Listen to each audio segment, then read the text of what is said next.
I mean, I'm ready. Let's go in hot. Let's You're go in pumped. loose. You're rolling. Yeah. I gotta get this shit. Yeah, we got to do this. People are excited to hear us talk about Kingdom Hearts 3. We spent the entire previous episode literally talking about every other Hyping Kingdom it up. Hearts. Every other Kingdom Hearts except for the one we promised we were going to talk about. So, Oopsies.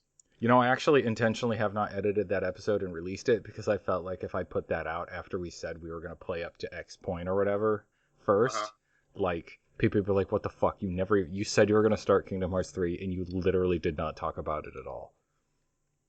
So I'm going to release that episode and this one at the same time, just so we're not total liars. I see. Okay. Yeah. Cool. Yeah. Jacob. Richard. We're going to talk about Kingdom Hearts 3, but first, I feel like I need to tell you that I'm still playing Elden Ring, and it's been like at least 3 months, and I want this game to be over so bad. That game I love, but like this year has been an absolute nightmare for free time at night, and my son will not let me play this game uninterrupted when it's like because it's a dumb game and you shouldn't be playing it. I mean, the second that I try to play it or something exciting happens, he wakes up screaming and I got to go deal with him, and it's such a pain in the ass. I fought this boss for the last 6 nights. His name's Malekith. So everyone who's played in Elden Ring will know. And he's a hard motherfucker, one of the most notorious guys in the game. To the point where... You're a masochist. I am. It's like... It's in these kind of games, it's always like... There's always different camps on like who's the hard bosses.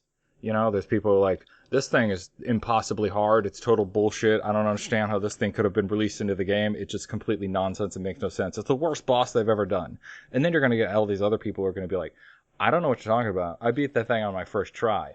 But this motherfucker over here is an absolute nightmare. And then you're going to get another group who's like, no. Both of those ain't shit. It's this thing over here. This motherfucker. This motherfucker right here took me a week. And then the guys from the beginning are like, really? You had trouble with that? That thing is nowhere near as hard as Malekith or whatever. And it's like, so usually it's hard to like really determine like who are the hard bosses in these. You just kind of assume they're all hard.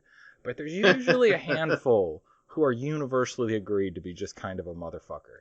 And in Elden Ring, Malekith is generally considered in that group. Okay. And so I fought this fucker for 6 nights. 6 nights. Damn. And each night, it's not like every night was a long time. It was like, one night was like 15 minutes. And then my son woke up. Another night was like an hour and a half. So it's like, that was the longest and the shortest. So it was kind of like in between that. Like every night was some, generally more than 15 minutes, but far less than an hour generally. And last night I managed to get him on my like 3rd attempt. Just barely. And the thing that pisses me off is like I just barely beat him. But I also just barely lost to him like 3 times before that, like earlier in the week. Like the first fight with him, I got him down to 1 hit. Like 1 hit would have finished him off, and then he kicked my ass. And then I went like 3 days, not getting anywhere close. And then the same thing, it happened again, where I like just like 1 hit away, and then got smoked. Like full health, plenty of healing items, and then he just it's one of those kinds of bosses that can just unload like death onto you. Just the ability to one hit kill, huh? Not one hit kill. It's just he can unload such vicious combos that like you're almost fucking helpless in the face of it if you don't evade appropriately. And like he also has this nasty thing where he hits you with a status that drains your health. It's kind of like a poison thing, but it's not quite poison. And there's a way to heal from that, but I don't have the like special item. Do. There's like one special thing you can do in the game to heal from this very special poison one time. Like, well, fuck you. So either way, I did it. Elden Ring's really good. I have like 500,000 other games I am desperate to play, but I've spent the last couple months just only playing this fucker, and I'm just ready to move on. I still love it. One of my favorite games in years. I've had enough. Wow. Yeah, it's good. Also, some good music has come out lately, so I've just been jamming, and it's been a good time in Rich World as far as like entertainment media. Just everyone's got to have something positive. It's been pretty intense. I mean, we've been watching Obi Wan. Shit, yes. Which was I I don't know if it redeemed itself as far as the show is concerned. For me, however, the last episodes I did enjoy. Okay, you know what? Let's get into it real quick here. Just kind of. Oh, we're gonna get into it now. Yeah. Spoilers for Obi Wan. Yes, they're going to occur. 4, Yes. 3, 2, 1. I really don't know what you could possibly spoil. Like, I don't know. Guess what? Darth Vader's in it. No shit. You literally see Darth Vader on like the start screen, like before you even hit play. So. Right. Vader's right there. Yep. Yeah. I honestly loved it the entire fucking time. Mm-hmm. Start to finish. Loved every episode. Loved everything. Loved the ending. Felt emotions. But I'm kind of a sucker for Star Wars. Like, there are things I can nitpick, but when it comes to like Star Wars, as long as I feel something, I'll forgive almost anything, you know? Mm-hmm. I just have a big issue with the main plot point. Which main plot point? The main plot point where Leia gets kidnapped. Okay. Oh, that thing. Oh, you just didn't. Okay, yeah. I thought that was a terrible angle to go with. I felt they could have done so many other different things that instead of making it about Luke and Leia, I mean, I know they're trying to appeal there, but I would have kind of preferred for the introduction of more characters or different characters. I see where you're going with that. However, I kind of like this idea that Leia met Obi Wan at some point. Mm-hmm.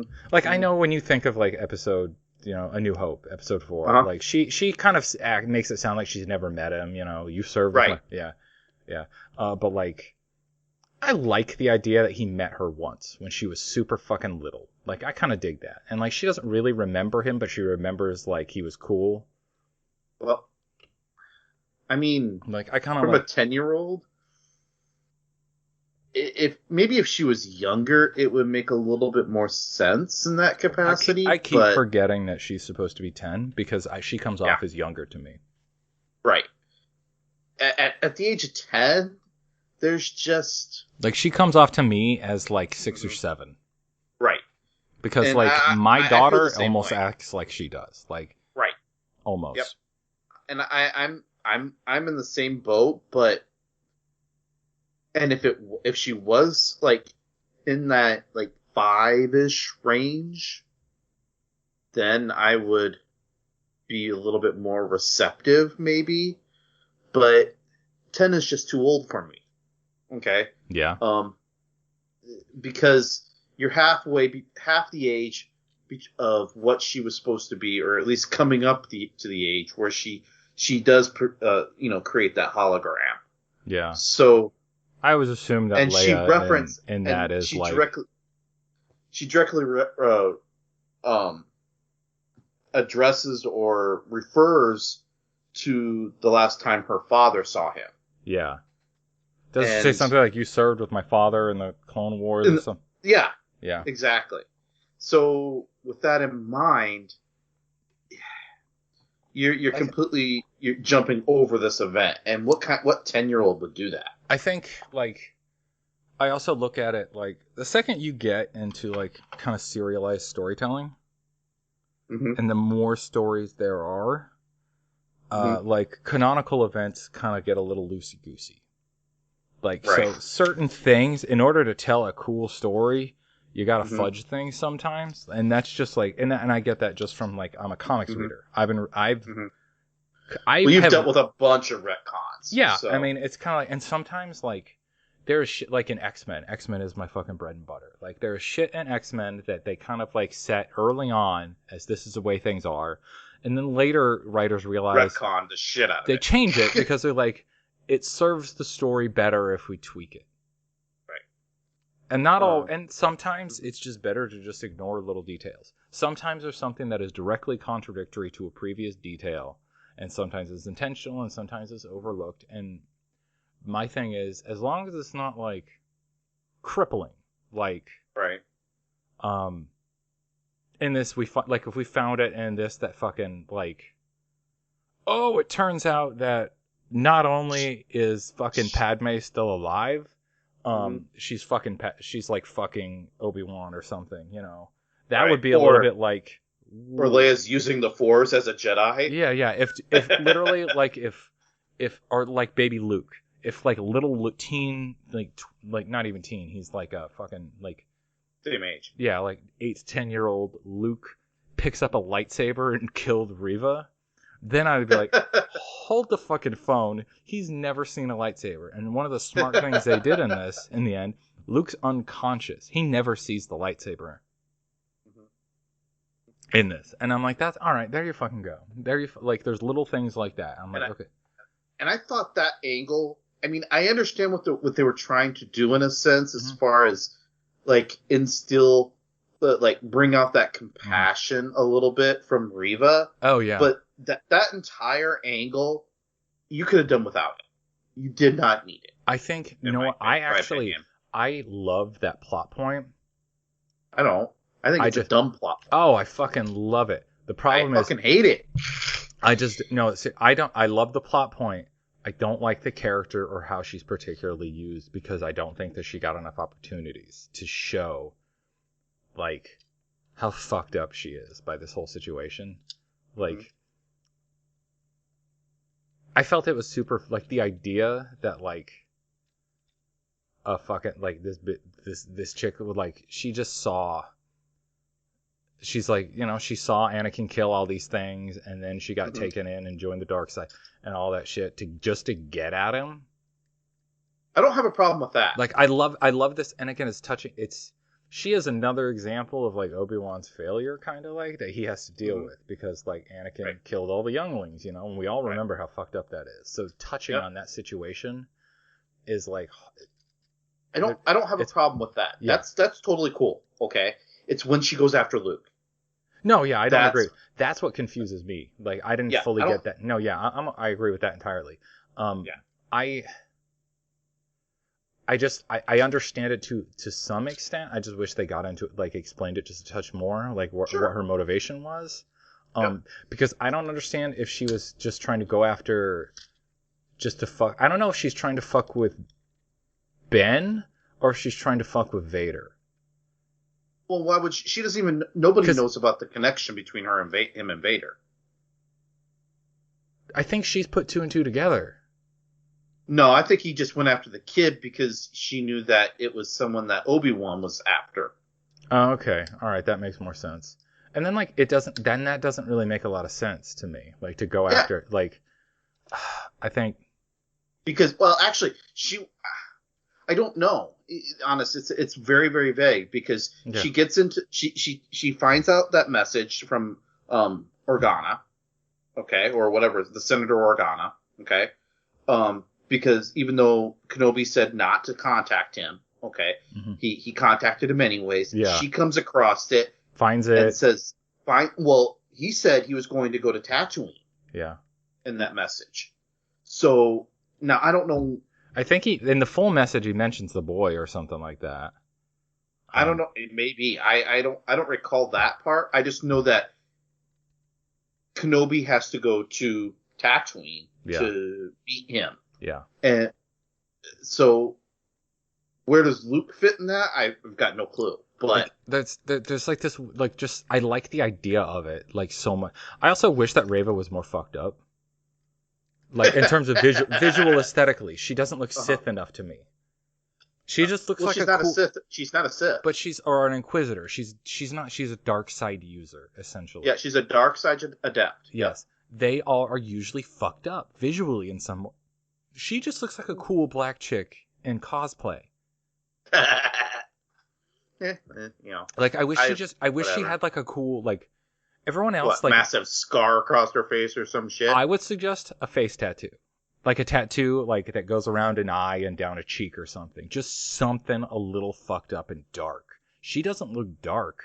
Everybody else looks a little like most of these guys. And whenever you've met them in anything else, they wear helmets. Okay. Like in any other media, when you meet an Inquisitor, they have weird facial scarring. A helmet, a full face covering helmet of some sort. Their eyes, if they're not wearing a helmet and they're humanoid, their eyes are like super like dark, like they got like like they haven't slept in like a week, like she needed to look like more corrupted in some way, and she looked too pretty, is what she said. What you're saying? Yeah, I mean she's an attractive lady, and she looks too clean and like uncorrupted, and like I see her, and other than her actions, I like there's nothing evil about this person. And so like a dark side person, usually you look at them and you're like, oh, they're evil. And so like I just didn't get that vibe from her, which is a bummer. And there's a lot of like I think missed opportunities with her. I almost feel like you could have did her story a little bit earlier. And like making her like a backbone in this was maybe a mistake, because I feel like she's more of an interesting side plot character. Because like you didn't have to have Luke be the person where she's like, I just reached this limit where like, I'm ready to kill a kid, and then realizing like I can't do that. Like I feel like when she met and like invaded on the planet where they had him cornered, she could have went in after him with some troops and like went on a murdering rampage, leading the troops to get to them all, and then like Obi Wan's like running trying to get after Vader or something, or rescue Leia. And in the process of getting there, she has to like get to a point where she's got to cut down a bunch of kids to get to him. And that could have been the point where she has to like come up, like the come to Jesus moment where like, I can't fucking do this. I can't fucking do this. And that's when he could have like talked to her and been like, hey, let me help you to take Vader. And she'd be like, oh, I don't think so. I don't think so. I don't think so. And he could like talk to her and commit to like kind of convince her like, okay, all right. And then that's when like she could turn on Vader, and Vader just like, like I didn't see this coming, and murder her ass right there. And then it could add to Kenobi's guilt. Like he's like, cool, yeah, you just put another person in the line of fucking fire. Like you fucked up again. You found somebody who survived, and then rather than help get them out of there, you put them in a situation where Vader just murdered like the last remaining youngling or whatever. Yeah. Oh, yeah. I would agree with that. Instead of like bringing her, and that's the other thing I can't figure out. Okay, she takes a saber to the chest or to the stomach, straight on. Yeah. Okay. Qui-Gon did the exact same thing against Darth Maul. Took it right in the fucking chest. Right. He pops off and gives up. She comes back and decides to still keep going, working for Vader or whatever. Like she's not working do her own thing. No, she's not, I think she's off for vengeance at that point. Yeah, but like, she goes. Yeah, at that point, she's still alive and keeps going. Presumably, like a day or two later. Like it's at least a while. Like at least maybe at least half a day. It's something. It's been a while. 6 way, half a dozen other. Yeah. How the hell does that happen? Both they're the same fucking injury. I mean, it's not the same because I would thought that like Qui-Gon's was like in the heart. Hers is like gut, so it's like a lower wound. Nah, not really. She's like gut shot kind of to me. Like so, like I buy like. Different chest wounds are going to affect you differently. Like, I understand like location and everything, but it looked. What I don't approve of her is her walking away. Like she should have fucking died. Yeah, I mean that wound should have killed her. Like eventually, like she should have died after deciding not to do it. Like, right. Like if you're gonna wound her like that, then she should have killed over right there. Like after that. Yeah, or shortly after maybe. Yeah. I could even give. I'll even give it to you that maybe she struggled on a bit, but to be just like that active and not at least grimacing a lot. Yeah. No, I'm with you there. Or at least show her going into a back to tank. I think it's back to tank. Yeah. Is that right? Yeah. We're bitching a lot about little details, but like ultimately, I really, really liked it. Like at the end of the day, the full story, I really liked. To me, it was like almost movie quality, like the level of where it fits and how it feels to me, and in terms of like relevance to the movies, it's almost to a level where I would be like, you should see that before watching A New Hope. Maybe. Like after it follows up on like the Anakin Obi Wan stuff so well to me that like it almost feels like necessary viewing after Episode 3. It's almost like an epilogue to Episode 3. In some ways, prologue, you mean? Yeah, like epilogue to 3 or a prologue to 4. Yeah, fair enough. I mean, more of an end. It might feel like because it's Ewan McGregor and it's that like it's kind of the last like gasp of like those actors kind of having a moment together, like one last shot to kind of like close that story. Mm-hmm. It's like it's not entirely needed, but I like it, so it feels like a. It feels more like episode 2 to me than anything. Well, in terms of like, I mean, it feels like it in sense of like where episode 3 leaves off. Right. This Well, kind, I'm it like literally directly follows up on those with the exact actors, and it kind of like the consequences of how that ends directly. It deals more with the consequences of the ending of 3 more than it does with the beginning of episode 4. And it does emphasize Yoda towards the end of episode 3 a little bit. A little bit. Like when Obi Wan is Obi Wan's got the perception that he can save Anakin. Yoda's like, no, dude, he's done. You've lost your Padawan. Your student is done. He is no longer there. And then Vader just emphasizes that even more. That was kind of the last thing I want to talk about it. How do you feel about that? The way that last fight wraps up? Oh, it's amazing. Yeah. Do you think it's appropriate that he walked away? Who? Obi-Wan? Yeah. Yeah. Okay. Absolutely. Yeah. The only thing I guess the only thing that kind of bothers me. I see a lot of people bitching online about how he walked away and left, like what he decided for his own personal betterment to walk away from Space Hitler and let him alive, and I'm like, it's like you don't understand storytelling, I think, because like like to me, like, and again, this because we'll probably kind of like talk about stuff, and this applies to everything we've ever done for the show and ever talk about. Stories don't necessarily have to follow real world logic. Like, what is the actual thing a person should do at A, B, C, D? Because, like, the rational thing. Because, one, people don't act rationally all the time. People act irrationally most of the time. So the smart thing to do isn't what a real person's going to do, so why would you expect people to do that in a story? And two, if people always did the smart, rational thing in these fictional stories, then the story would end in like 30 seconds. If a person avoids, easily avoidable disaster. Person, instead of like they're being chased by a monster, instead of everybody splitting up, they stay together and beat it to death with axes. Like. So let me ask you this: what is the outrage or the conventional expectation to the ending of that? The people are just there's people that I saw online who are mad that it even happened in that particular way because there's no logical reason why Obi-Wan would walk away from such an evil thing like that, and that makes him directly responsible for all the deaths that happen afterwards, like Alderaan, because he had an opportunity to kill him again and didn't. Well, it's not the Jedi way. It isn't. To kill is That's the number one thing. He is adhering to the code. Well, also, like it's like in both situations, Anakin's beat both times. Mm-hmm. His ass is down. So like generally a Jedi does like they'll kill in the heat of combat, but they don't like when someone's down, it's done. Like that's it. Yeah, they disarmed him. That's what he did. He pretty much made it to the point that he was not a threat at that specific point anymore. Mm-hmm. Like I said, he defended himself and disarmed him, and that's what a Jedi is supposed to do. They are not. You don't do what Anakin did at the beginning of Episode 3. Okay, he cut off both of Dooku's hands. Yeah. Okay. After that, he decapitated. He's done. Like after the hands are gone, he was done. And even Anakin himself admitted it's not the Jedi way. Yeah. He was unarmed at that point. Mm-hmm.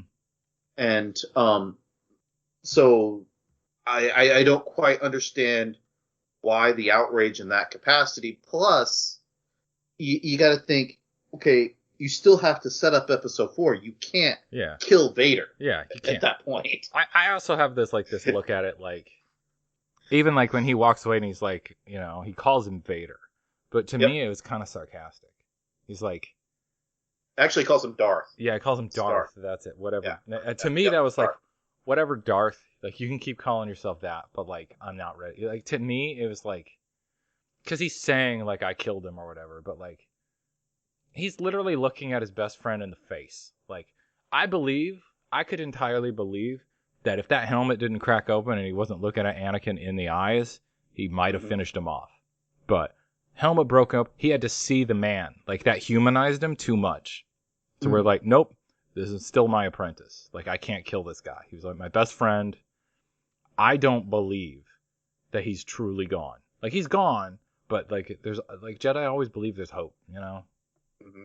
So, well, and that plays into the the whole the Jedi way thing. I don't necessarily think, because I mean, he's maimed to shit as far as Vader's concerned at that point. Okay, I mean, he gets the big fucking scar across the eye, and the head, the top of the head. There's the I mean, I like how he like took the hilt of the saber, like the bottom of the saber, and like beat the shit out of that like switchboard on his chest. Yeah, and I was like, oh damn. Well, and that I don't know if you knew. Did you know the way Vader's suit's built? I mean, I know details about it, but I don't know what you're specifically referring to. Well, when he beat the shit out of it, that affects his respiratory system. So, now I don't know if Obi Wan knew that or not. I assume he's smart enough to put two and two together and see that dude's fucked up. Maybe, but I mean, either way, the way I look at it is usually you, as a individual or any warrior or anybody that's in a fight at any point, you want to protect, your main torso. Yeah. And usually, if there's anything that's going to be critical that has some sort of exposure, it's going to be there.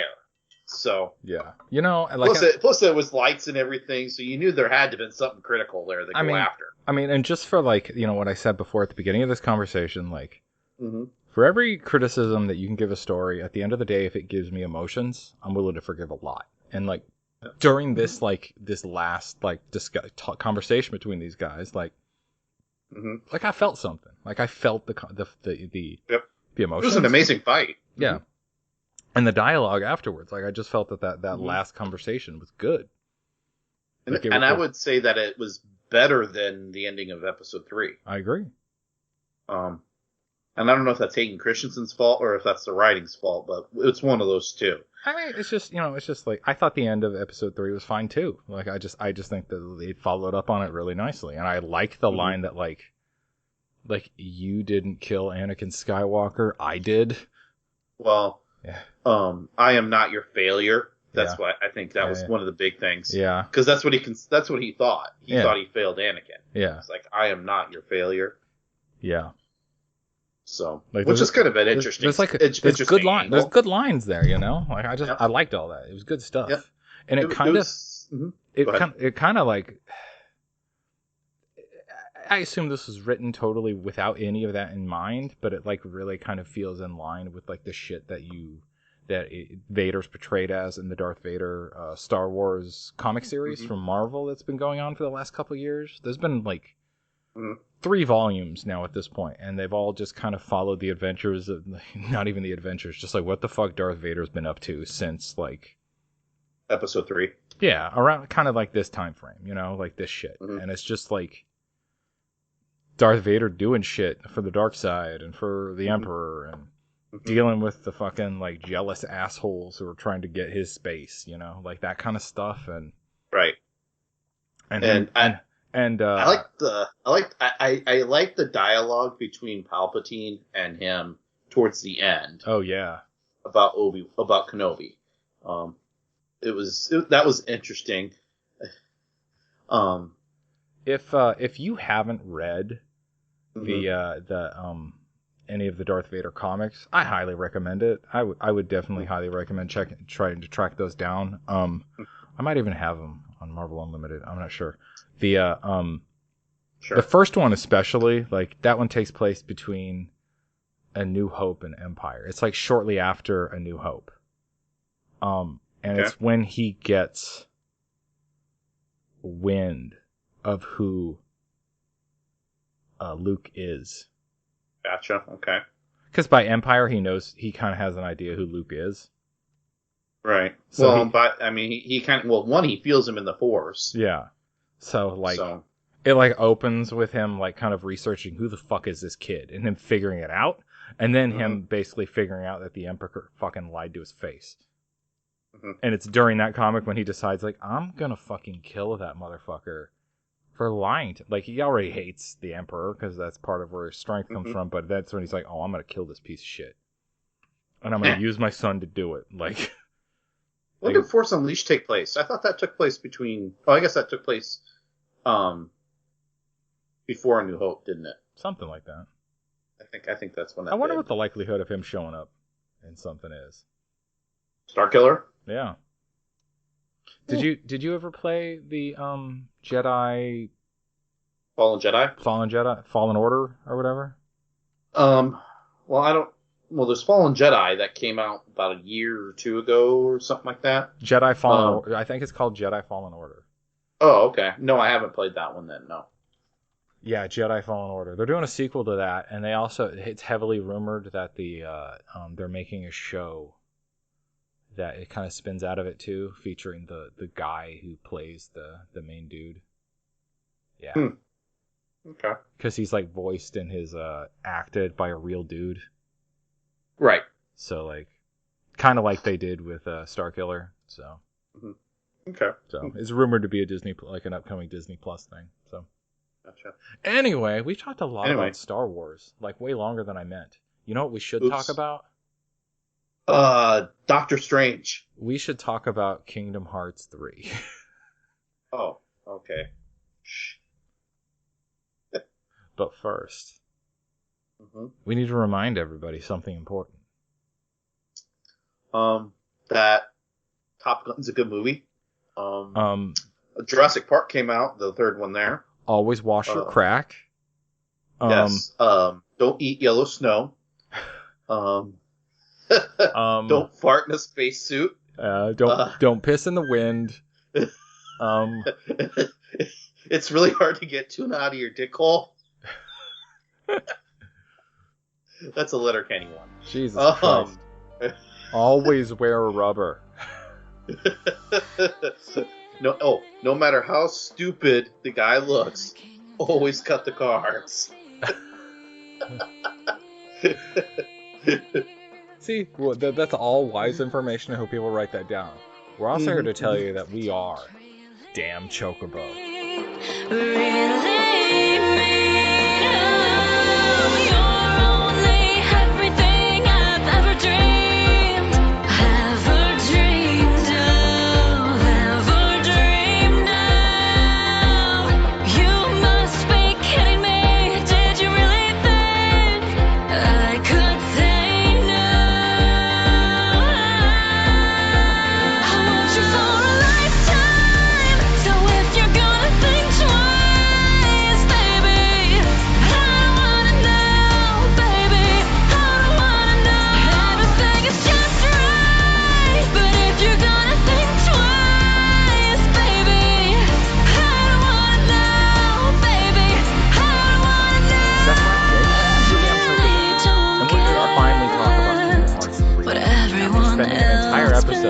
Talking about how we're gonna talk about Kingdom Hearts 3 and instead talking about every single other Kingdom Hearts.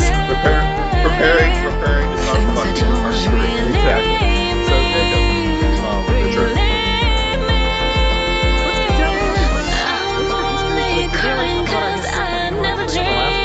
I think we did. Yeah. We're not gonna do that this time.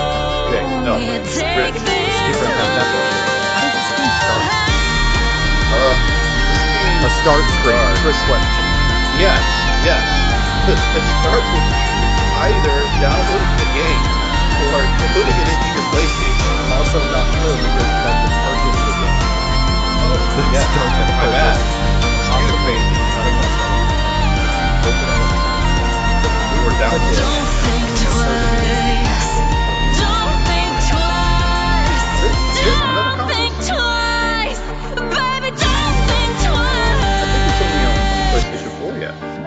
It's on Switch. On Switch? Oh. Who would want to play it on that anyway? Jake? Yeah, nobody. Jacob, what the fuck? How does this game start? After you properly start the game. After you hit the start button. Once you hit the start button, then you get to choose like your difficulty. God damn it.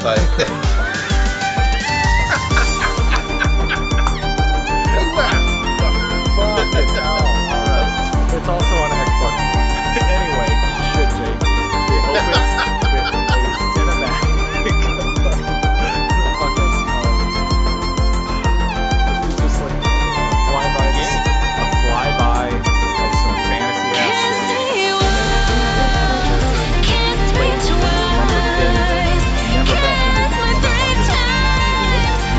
this version.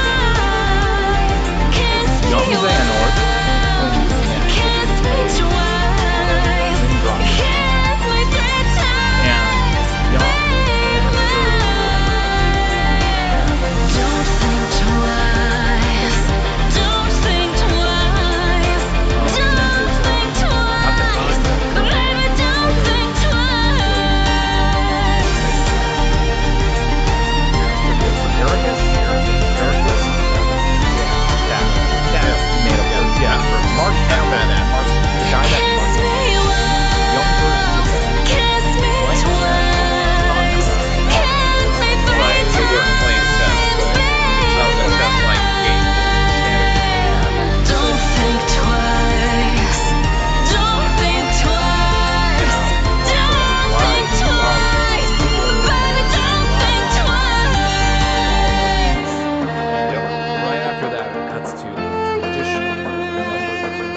character's strengths and weaknesses, and you learn the basics of combat.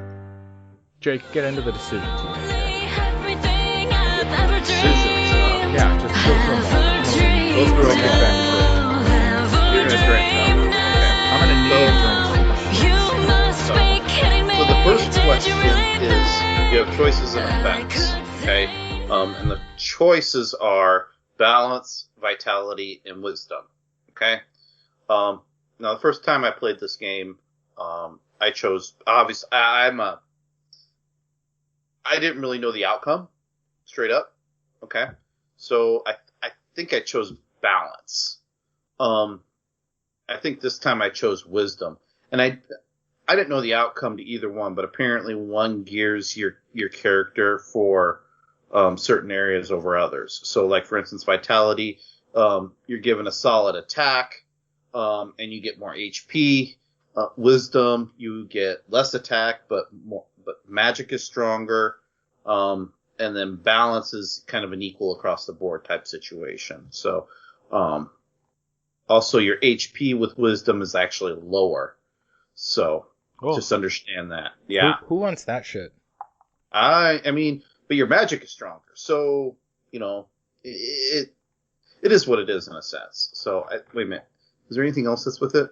No, because defense stays the same all the way through, but your magic both is you're actually, and I shouldn't say stronger, I should say your growth rate is increased per level. Okay, and then you have more magic when you choose wisdom, and I think that's what I chose here. And then vitality, like I said, it leans HP and attack, balance. It's a straight across, you know, there's not as much HP, not as much MP, but it's, you know, they both offset each other with, from the other choices that were there. And then attack and magic and defense their growth is all the same across the board. So, but yeah, so if you use a lot of normal attacks, you probably want to sit there with vitality. If you think you're going to rely on magic more, then obviously you want to choose wisdom. So, the second choice. Yeah, good time. Loving it. I don't remember what I took for any of these choices. Probably something that made me feel like I would kick ass. But of course, that typical me. But I have no idea what at this point. So, okay, so the second choice you have is Mystic, Warrior, and Guardian. Okay? Now, here, the differences are magic. If you choose Mystic, magical consumption is actually decreased by 1 as far as abilities that can be learned. Okay, so magic uses less while you're doing it. Yep. Warrior, the maximum number of combos on the ground is increased by 1. Okay. And then Guardian, if your HP is low, incoming damage is reduced. Now, I can't remember. I took the one that gave you an extra hit on the ground. Gotcha. I think. I know I didn't choose Guardian this time. I know I choosed it like the first time around. So this time, I think I might have chosen warrior, but I'm not sure. So, but it's all geared about your style. So do what you want to do. If you think you're gonna be using that keyblade a lot, obviously you're gonna probably want to lean towards more towards vitality with warrior. Though guardian would be a good choice in a sense if you had this because it reduces your incoming damage. So, but it is what it is. You can choose your style and do your thing, and then there's a third question. Now, this third question actually wasn't in the original game. Okay. Right. This was a new one for anybody who's using the Remind DLC. Yes. And I believe this one it's related to the premium menu. Okay. And the premium menu allows you to it makes certain aspects of the game easier, or it can make them harder too. It really kind of depends on the circumstances that you want to deal with. You can choose any usual adventure, which is game starts normally, and you really don't deal with the premium menu that much at all. I think that's what I went with because it's my first time through, so I don't want to dick with that. Sure. Yep. And then there's the easy adventure, which makes the game a bit more easier for you to deal with, and can be used with easy codes and things along those lines. And keep in mind that these the only kicker with the easy adventure is it does disable your trophies, so you want to be kind of conscientious about that. So, but you can use it, like I said, you can use it in critical mode. I know I went proud as far as the difficulty on this. So you also chose to carry over your keyblade. From your previous over from the previous game. Yeah, did that carry stats over at all, or just your gear? I believe it was just gear. Okay. So, all right. Because I was a little surprised. Because in this game, and I was telling Rich this as we were playing, is that the keyblades actually level up with the exception of one, and it wipes out those stats that you've leveled up with, but it keeps, if you found some of the hidden keyblades that were out there, it provides them to you, obviously. So,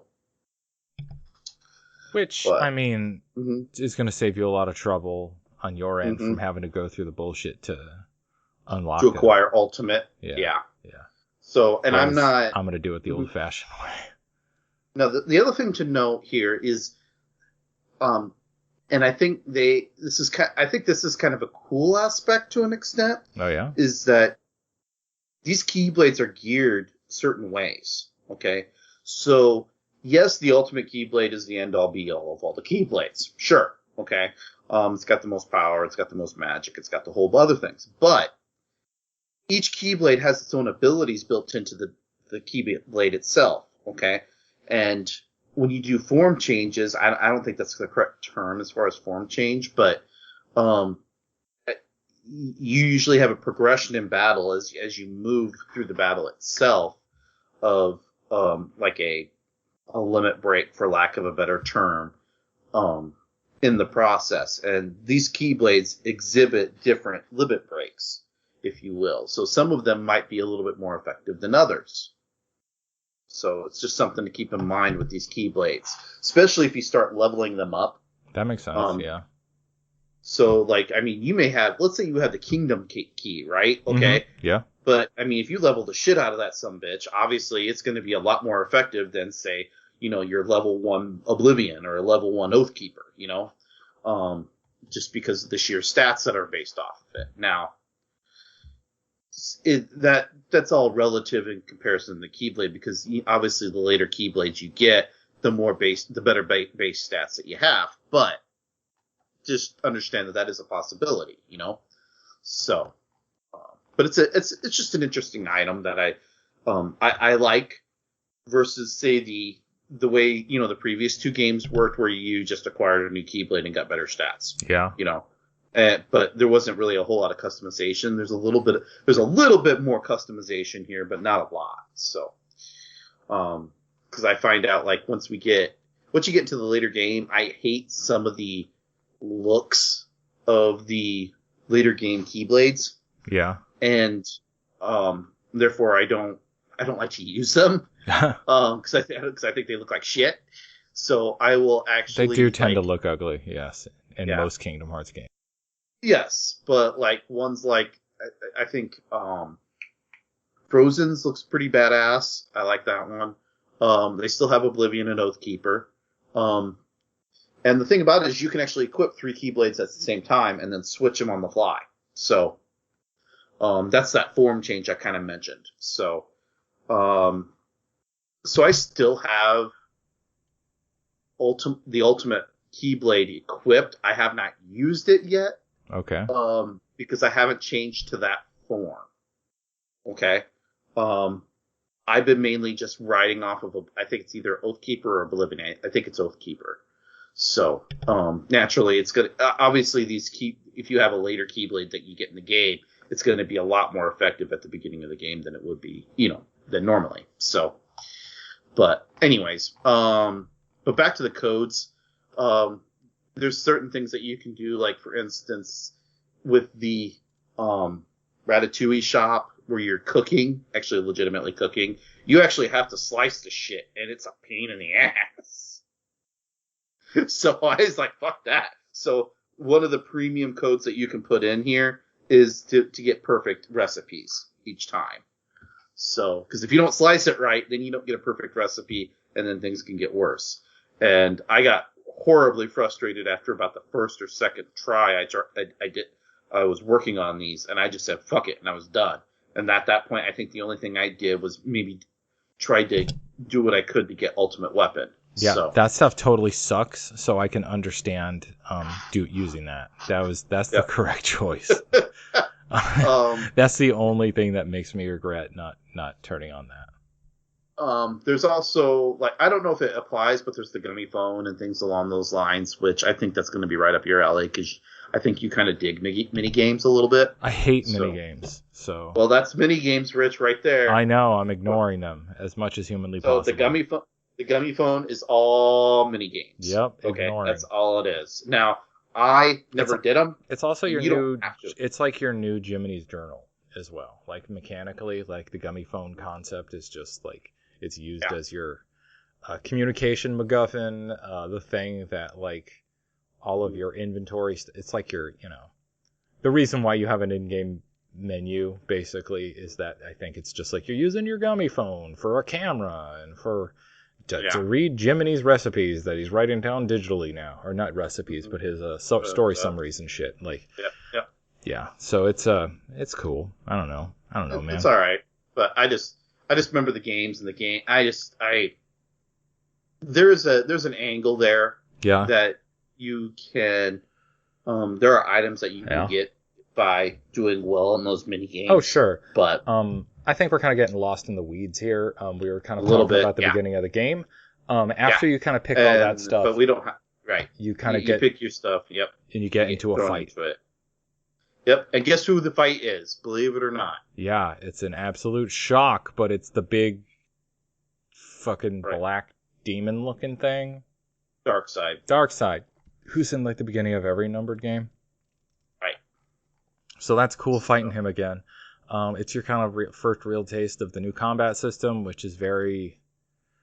I mean, it's kind of the same as before. It's just it's also just more fluid. It's including more options from previous non-numbered entries, but we'll kind of probably get into that a little bit more as we start talking about the first actual like level. It's fine. You beat the shit out of him, and then you move on to the kind of like another little story segment. Yeah, so enlighten us what that story segment is, Rich. Well, it's kind of a pseudo. Yeah, it's Donald, Goofy, and Sora. They're in the, I don't know, what would you call it? The office, study, whatever, of Yensid. Yep. Yensid's spot. And Yeah. Apparently that sumbitch likes to move around like a fucking, likes being hunted by something or something along those lines. I mean, he just moved. His office is always jumping around everywhere. So Either way, you're hanging out in there, and he's just kind of summarizing like the end result of Dream Drop Distance, where Sora went for his Mark of Mastery, and he fucked up horribly. He fucked up so bad he lost his skills. So you basically he has no skills. Yeah, so basically all your skills that you've earned in every game, you just got like fucking Metroidvania'd, or basically Metroided, where like at the beginning of every Metroid game something happens to like steal all of Samus's abilities and you got to relearn them again. Yeah, you just get stripped to shit. Yeah. Sora had such a bad fucking time at the end of that game. He's at level fucking nothing again, and all of your cool skills are gone, and you got to do it all over again, and you got to relearn the something of waking. Power of waking. Yeah, the power of waking, which was his kind of the skill he was supposed to learn to really complete his Mark of Mastery exam and become a Keyblade master. Well, you dumb fucked up. You did, but Riku passed, so at least somebody doesn't suck. I think this intro is like, as we get further and further into this, my tolerance for fucking Sora shenanigans is at an all-time low, I found. This new design for him, he looks a little bit older. Right. And he's still wearing old clothes in this one, but after this next area, he'll level up. Like, he'll get new gear. Right. Yeah, he's just a fucking dipshit. And he's hanging out with a couple dipshits. I like them all, but they're like, Of course. Yeah, it's just three idiots. Three well-meaning idiots who happen to bumble their way into saving the world often. I think because Sora looks a little bit older, I'm less like it could just be like harder to relate. I'm slightly more irritated by his buffoonery than I used to be, and I don't entirely know why. I'm trying to come up with excuses. I'm not as irritated by Donald and Goofy because that's how they've always been. Right. I do find the visual aesthetic in this.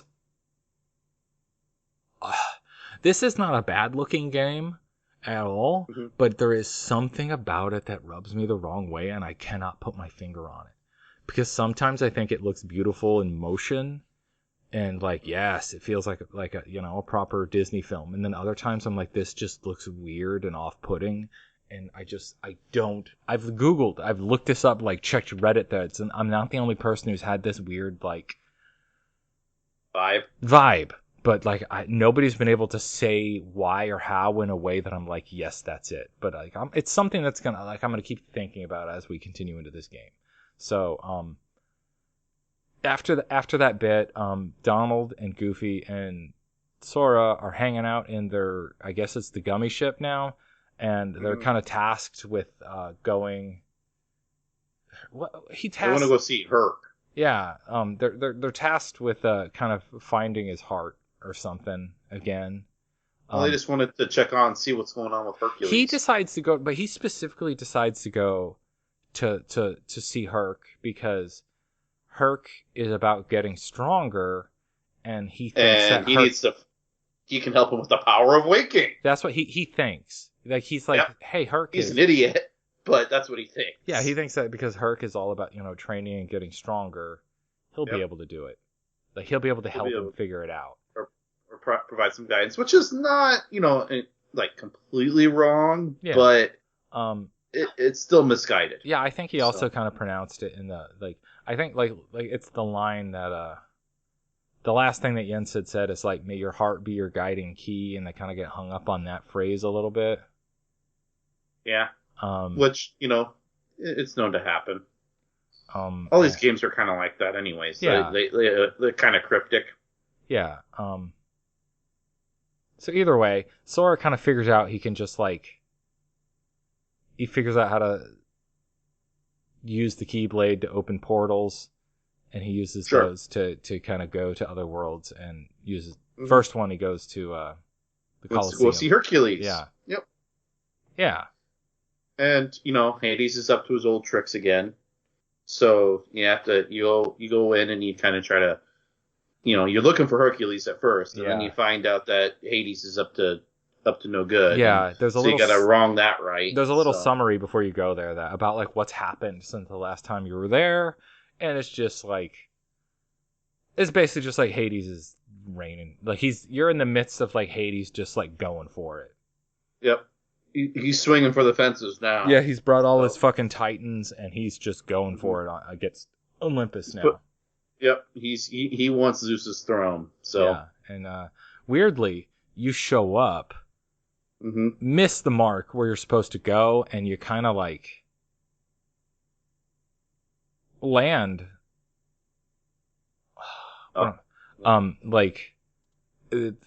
not far from where. I guess not even quite far. Like Hades showed, like either you run into Hades or he comes after you to see what's going on. I think you walk up to him. He's there, and you bumble into him. You kind of stumble him. Yeah, you stumble upon him. Yeah. He is less than thrilled to see you again. Yeah. But I think he is right up there as far as my favorite character of the game. Oh, yeah. I mean, I still remember him talking like I think it's the first Kingdom Hearts where he's like, Sora's like, you caused it. He's like, details, who needs them? I think there's just so much about the character that like, he's a great asshole, and James Wood's performance is always fucking spot on and well done, and like, it's an absolute shame that James Woods turns out to be kind of a piece of shit. But, like, it doesn't take away from the fact that he can perform like a motherfucker. So, like, kudos to that, I guess. Like, he plays an asshole rather well. It does. Like, it comes, who knew? It comes naturally to him.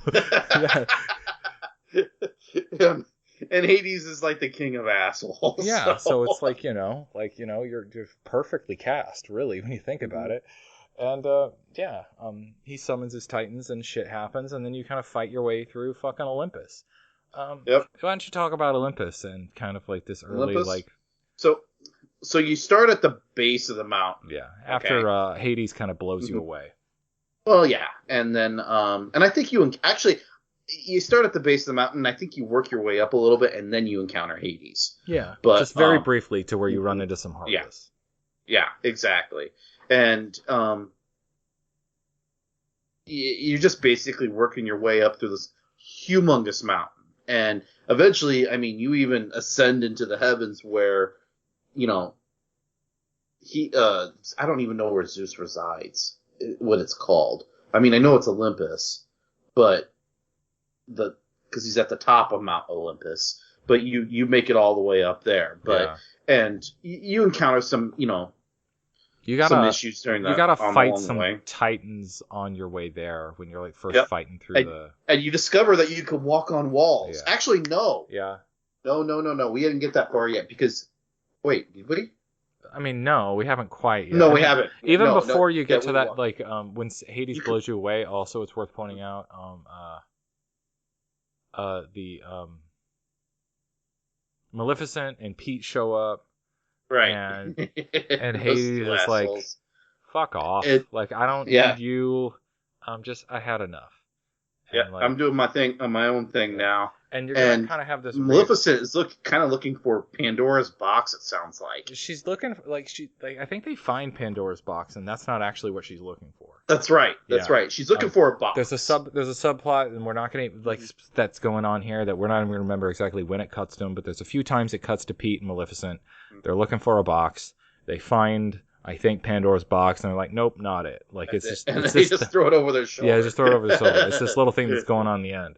Also, when they're blown away, they're blown right into a city, and right over. That's where you discover, and that's kind of where you discover Herc. Yeah, and you run into Herc, and like Herc's like, I can't fucking help you. I don't know, but let's save the city. Yeah. So, because the city's on fire, it's being attacked and shit, and you go through and you save a couple of guys and whatnot. You actually get to ride on Goofy's shield a little bit, which I hate that part. I So can't do I. stand it. It's terrible. It's awful.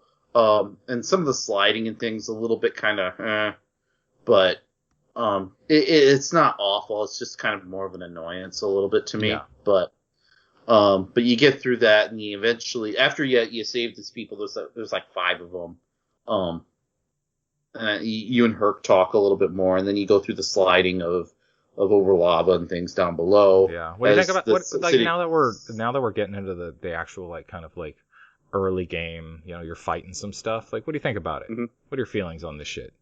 I like the mechanics. Yeah. I think the mechanics are spot on, and I like how, like, as you're attacking, you can level up your attack in a very temporary sort of fashion.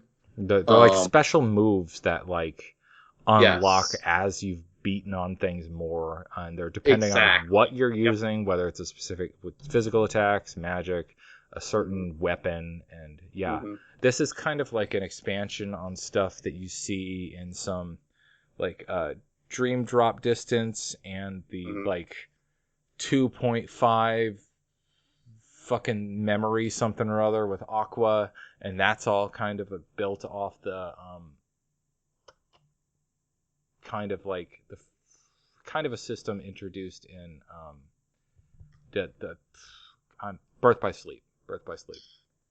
I would almost caveat that some of the numbered games kind of were preemptive of it a little bit, because you did have some trigger attacks that occurred that are executed in the same fashion in this game. Yeah, I think they built it, like it expanded. It was like a huge built out thing at that point. Yeah. Mm-hmm.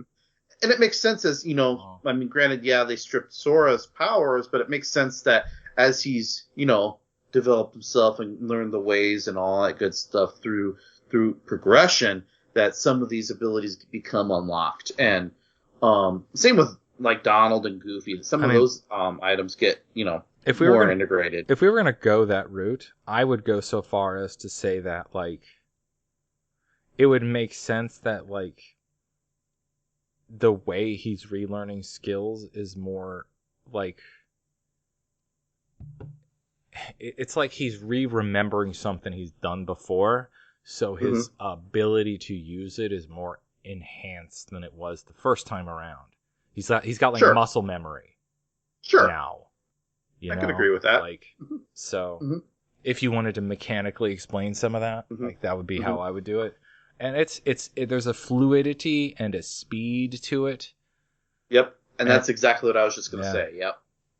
So it's like it's still button mashy as hell, right? As Kingdom Hearts has always been. It's just now it looks extra cool because there's just more shit happening. Yep. So Sora fights basically like Yoda does in the prequels. The way you hop around a little bit and move rather quickly. Yeah. And I especially like it because like with Oathkeeper, he actually does the dual wield as you progress through the fight, like you're talking about, where you're hitting things. He unleashes like a final form, like Kingdom Hearts 2 did. Yeah. So it's just a cool aspect. I just wanted to comment on it. Oh yeah. So. It'll probably come into play here at some point too. But one other thing that's carried around from, I think, what that was first introduced in Birth by Sleep is the shot lock, which is like in combat you can pull up it's like a quick first person mode. It like auto targets things, and it's just kind of like a timer, like auto selecting a whole bunch of targets, and then you release and it blows off like 18-20 shots of a thing. It ties in later to like some interactive things in the environment that you can use that to like do like big jumps across like platforming type stuff, like so little thing but cool. I think there's like a thing from one of the previous games where you like if you run up on like an object that has a flowing texture on it, flow motion is what they call it, he'll like start spinning around on a pole. And then you can attack off it, and he'll do a spinning move type shit. Like, little things that like kind of naturally expand off the existing button mashy battle system we've all seen before and done many times by this point. Yep. So, but yeah, I really enjoy. I feel this is a lot more fluid because the previous games, the number ones that I'm referring to, are the ones I'm referring to. They seemed really jerky in comparison. So, and it was kind of hard to. Sometimes the combos would work the way they're supposed to, and other times it just seemed like you couldn't get right with them. So, here they just, I mean, they build and build and build upon themselves very well. So,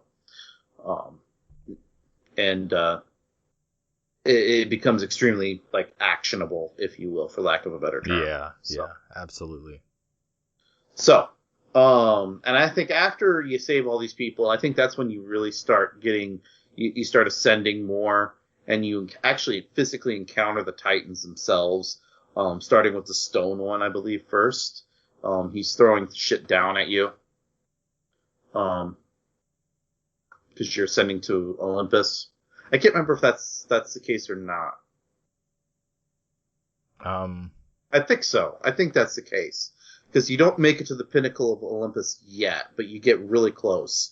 And you take on that Titan. And you just basically sit there and slash at his fucking feet all the time. Yeah, that's pretty much what you do. You kind of beat on him slowly up his body. There's like a... I'm trying to remember. There's like a thing that happens where it's kind of like a controlled cinematic-y sort of thing that you got to like time attacks to kind of finish it off. It's fine. Well, and there's a couple episodes like that as you beat on him, and but it becomes intensely dark because of the Titans and things along those lines. And once you get past him, things just brighten up like you wouldn't believe. I don't want to say you're at the very top, but you are like, it shows where Olympus actually really is and all its golden gates and all that good shit. Yeah, so, it's pretty badass. Yep. So, there's a lot of treasure chests and things along those lines that you encounter at this point. I kind of like as you get out of the town and you're running up this mountainy area, how like, I could be wrong, but it feels like there's multiple paths to kind of going up the mountain. I suppose, maybe kind of. I've always just taken the main wall, and you just go right up it and avoid the frickin'... I mean, it's a little loosey-goosey to me, but... oh, okay. Yeah, it feels... You have more control, if you will, as far as what you're saying? Yeah, like it's not quite so linear. Yeah, like this, it's like there's a whole bunch of, not even a whole bunch, just like a handful of little paths and ways to get up this thing, or you can just run straight up the fucking mountain. And lots of little things to find on the way, you know? Right. Nothing major. It's just, it's something that I'm kind of hoping I see more as we play through. Sure. Like, it was kind of like, oh, because like most of this area bored me to tears. I don't give a shit about, and you know, I'll get into it right now. I don't think that Olympus is a very exciting start to the game. I don't give a shit about Hercules. I don't give a shit about the movie. The only thing that's exciting was Hades, honestly. And now there's baggage associated with him for me. And so, like, it just wasn't a good start. Like, it didn't hook me with the story right away. Sora's irritating me. Olympus is fucking boring. It was not a good start. So, like, at least the fact that there was a little bit of freedom in terms of how you go up this one section engaged me. Like, it was the most engaged I felt this entire playthrough, probably. Yeah, I think you're being a little unfair to the game, because every previous encounter, or a lot of the games, they still have they haven't taken the training wheels off yet. I'm not even talking about training wheels. It's just like the plot didn't do anything to engage me. It's like, oh, Sora lost his shit. You better figure it out. And I'm like, right. But I don't. Yeah. Why? Okay. Yes, we got a threat. Okay. Visually speaking, I mean, yeah, Olympus is from a mechanical standpoint, Olympus is kind of boring. I mean, not even like just a mechanical, a lore. For me. Okay. I'm speaking from my own perspective. Okay. visually, as far as aesthetics, I thought that was really cool as far as seeing the way that was laid out a little bit. But when you get into like actual proper Olympus, it's a little better. At least like it kind of looks really cool when you have to start shot locking your way up a little bit, and like you're seeing the whole fucking the just like floating stuff, or I don't know, just little things. It's a little better. I don't know. Yeah. I especially like the part where you start sliding around on certain items. I don't know if you did any of that. A little bit. But eventually you kind of work your way through, and it kind of starts culminating in big surprise, an encounter with you run into Hades. He summons his three remaining titans after you, and Hercules comes back after hitching a ride with Megara and the Pegasus thing earlier. I think he's literally called Pegasus, like you said. He is. And you kind of have a fucking showdown with these motherfuckers. The big stone dude, who's Cyclone. like the molten thing, the cyclone, and the ice dude. Ice Titan. Yep. And it's an alright fight, I guess. Mm-hmm. It's I definitely kind of didn't take it very seriously, and I got smacked around a bit in it. So yeah. Which kind of he didn't get put completely in his place here, but it was just like you might have to sit up straight a little bit. A little bit. I was like, God damn it! Like, all right. So it was kind of one of those situations where I'm getting like I realized my health is a lot lower than I meant it to be, and it was just like, oh, what is going? Like, yeah, just kind of like I'm not mad. I'm just like annoyed that I let it get to that point. Right. And then this follows up with, oh, why don't you? What would you describe the one-on-one fight that follows after this? How would you describe it? So first you take down the Titans. I think that's with Herc. And then Herc goes off and has to save some other asshole. And you end up taking on the Cyclone by yourself. Herc sticks with you for the Cyclone. It's like he does? Yeah, you like knock out the... You knock out the Rock Titan and you knock out the Ice Titan. And you do... you do attack the Cyclone a little bit in this scenario. Mm-hmm. But... eventually it becomes a one-on-one fight with him, and it definitely gets pretty fantastical about it. After you get sucked into the sky and you have to do a couple like air drop things, like where you're falling. Mm-hmm. I suppose, and I think you do start out on some actual land. Yeah. But for me, it was, like I said, it turned a little bit fantastical. About when you start floating in the air and trying to attack this thing. He also like pulls you in and throws you out and does all kinds of shit. And you got to do like while you're flying in the air, you got to use the shot lock to quickly zip your way up really close to it so you can get some smacks in on it. Right. I actually find this fight to be kind of annoying. Like it feels like it should be epic, but I'm not like. It's just a giant tornado. Yep. So it doesn't like. I think it's doing everything that it should to make it feel epic, but ultimately the thing you're fighting is not like it's not intimidating. It's not cool. Right. It's just like it just kind of like. Impressive. It's just annoying looking. Like you're not. Why are you badass? Like you're not worth. You don't look like you should be worth this time. You're taking to me. Right. I will say, I will mention there was a callback to the first Kingdom Hearts game when you had to deal with Rock Titan and Ice Titan. Oh yeah, because they were like Rock Titan was a required boss, right? And Ice Titan was one of the bonus bosses. Yeah. I believe so. I'm trying to. I think Rock Titan was a required boss. I know Ice Titan was one of the 3 super bosses in it.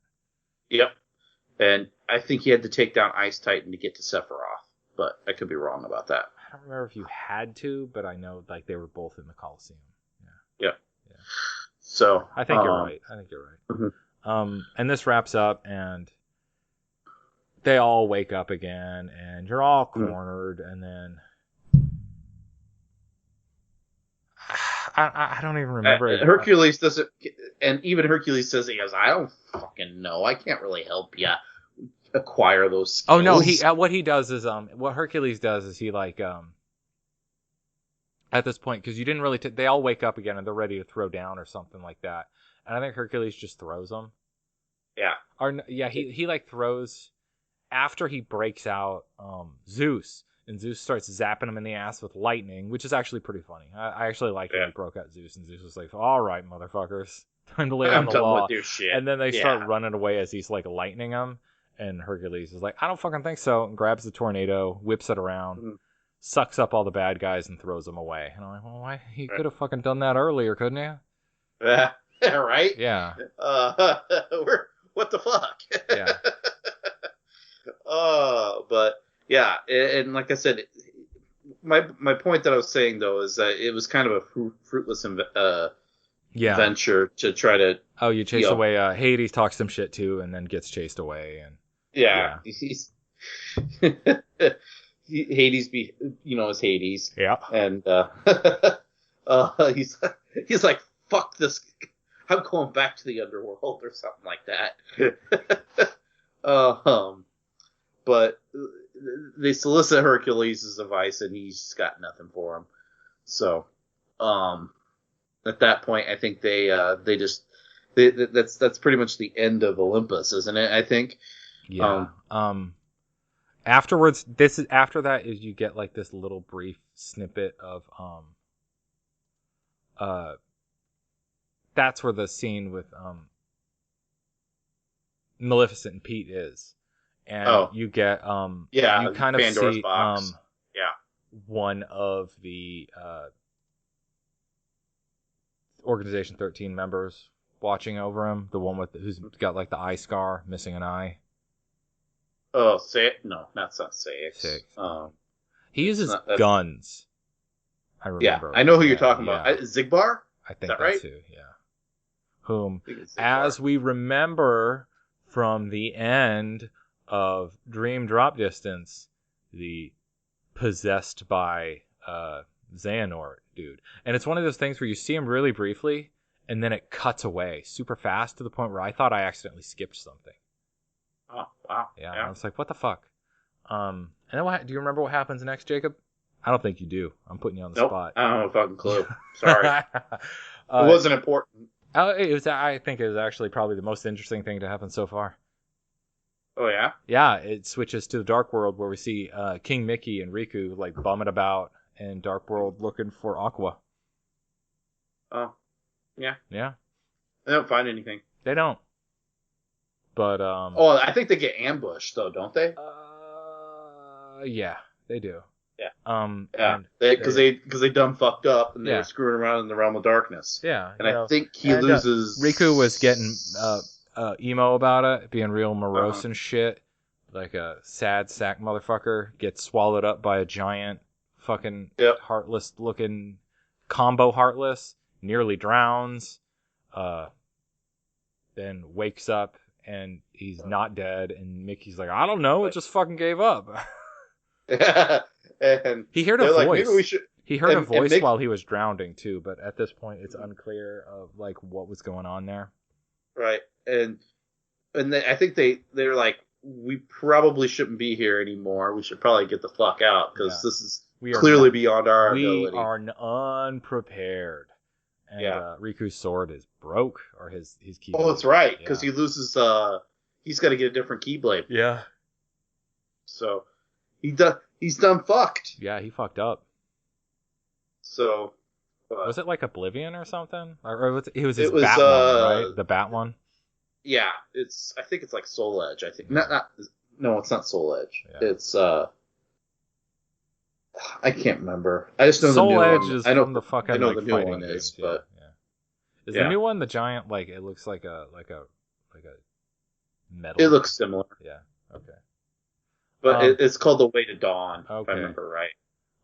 You kind of go back, and it's everybody, Donald and Mickey and Sora and Riku and everybody reconvening at the fucking castle or in Sid's tower. Everyone's kind of being morose about like, Sora couldn't accomplish his task, and Mickey. Sora sucks again. Yeah, and Donald and Mickey and Riku also didn't accomplish shit.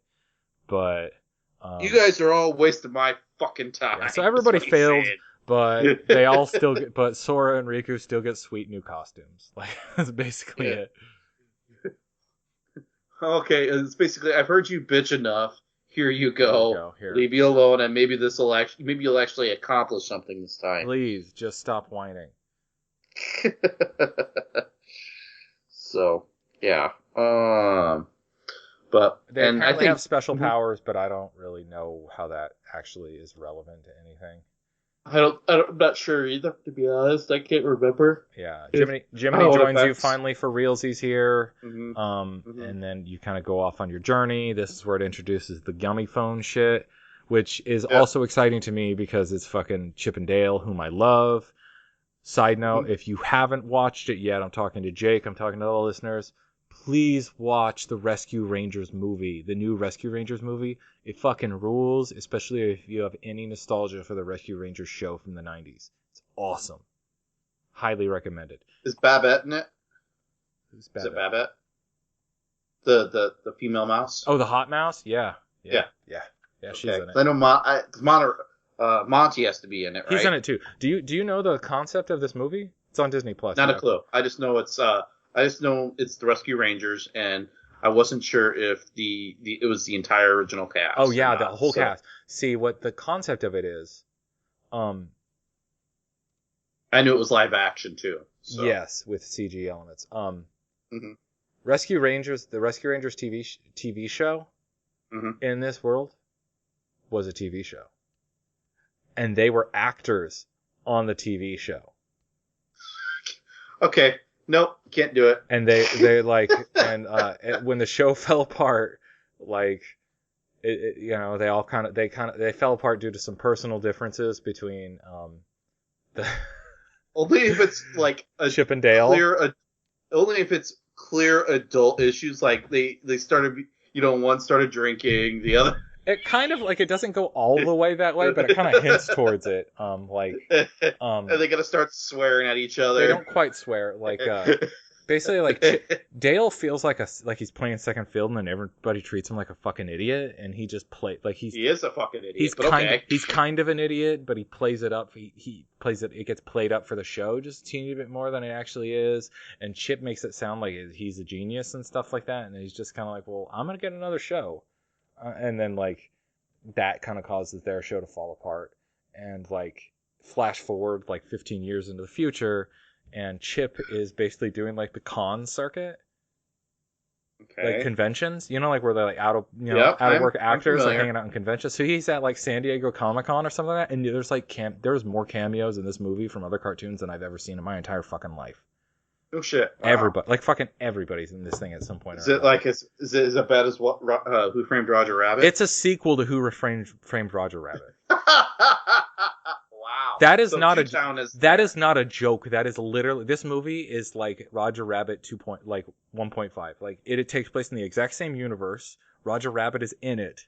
There are elements in the story that are kind of a pseudo continuation of shit that happened in Roger Rabbit. Wow. Yeah. That's kind of interesting. It's wild.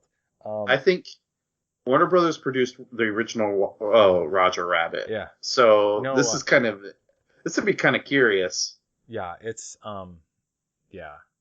There was a lot of fucking problems. There was a lot of like, because Mickey and Bugs had to have the same. It was produced. It was done by Touchstone and Amblin. Okay. And distributed by Warner Brothers.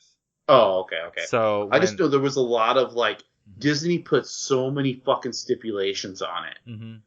Like for one of the big ones was that Mickey and Bugs had to have the same amount of screen time. Mm-hmm. Yep. So like like He-Man is in this. He-Man and Skeletor. You see them. You see like the recent CG Sonic the Hedgehog movie. Oh, he's in it too? Yeah, but not like, you don't see the real. Did you know the drama about that movie? No, I didn't watch it at all. How like the original trailers were like ugly as shit, that people hated the design of Sonic the Hedgehog. So Okay. they had to go. They postponed the movie and went back and redesigned Sonic to look more like the cartoon Sonic, like his traditional look. Okay. So the Sonic in this movie is Ugly Sonic from the early trailers that everybody hated, and he's even at his con table as Ugly Sonic, and everybody calls him Ugly Sonic. That's funny. And like it's just like it's very funny. It's like that sort of shit. So like, Dale is just doing that whole thing. Meanwhile, Chip just gave up acting and he's working at like a fucking insurance salesman. And they both get called by Monterey Jack, who like is the kind of like out of work actor who can't give up the life, and he's got a fucking cheese addiction and got himself in deep in debt, and like he calls for help because someone's gonna come kill him. Only in this world they don't get killed, they get bootlegged. And so that means if somebody gets them, erases part of their design and redraws them slightly off and sells them to like knockoff like Indian and Chinese bootleg movie companies to make shitty like knockoff Disney movies. Wow. So if you get in debt with the wrong people, they fucking like instead of killing you, they do that to you. And he's like afraid he's gonna get bootlegged, and they're like, nah. Mm-hmm. And then he gets caught, and like they start being actual rescue Babs. That's her name. Yeah, I don't even know if it's Babs. Babs Bunny is Babs Bunny from the Tiny Toons. This is I don't remember. Okay. Her. Okay. Now you got me going. I gotta find out. Yeah. She's in it, and the Fly too. Do you want me to spoil it for you? Nope. Okay. Yeah. Yeah. Just see the movie. It's 100% worth it. It's awesome. Gadget. That's it. Yeah. My bad. Yeah. I don't know why I was thinking all that. It started with a B. Mm-hmm. Where the fuck was I at? There's literally more cartoon cameos in this thing than like I've ever seen. I think it's even more than Roger Rabbit. Like it's nuts. Huh. It's absolutely fucking nuts. Are the Animaniacs in it? They might be. One funny thing, Chip still looks like old, like 2D animation, but Dale got the cartoon version of plastic surgery, and so he's 3D CG because he did it to try to get more work. Wow. Yeah, it's very funny. Like I highly recommend it. Highly recommend it. Anyway, back to the game. While they're on the phone, they get called by some of the nobodies dudes who have been like rewoken or whatever. They're no longer nobodies or something. I don't really know the story entirely. Oh yeah, they mentioned that their nobodies were defeated, and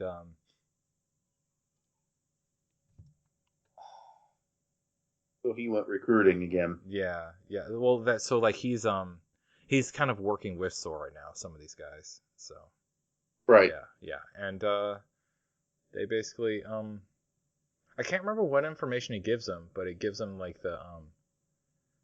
it's something about shit that he discovered in like the old computer network stuff.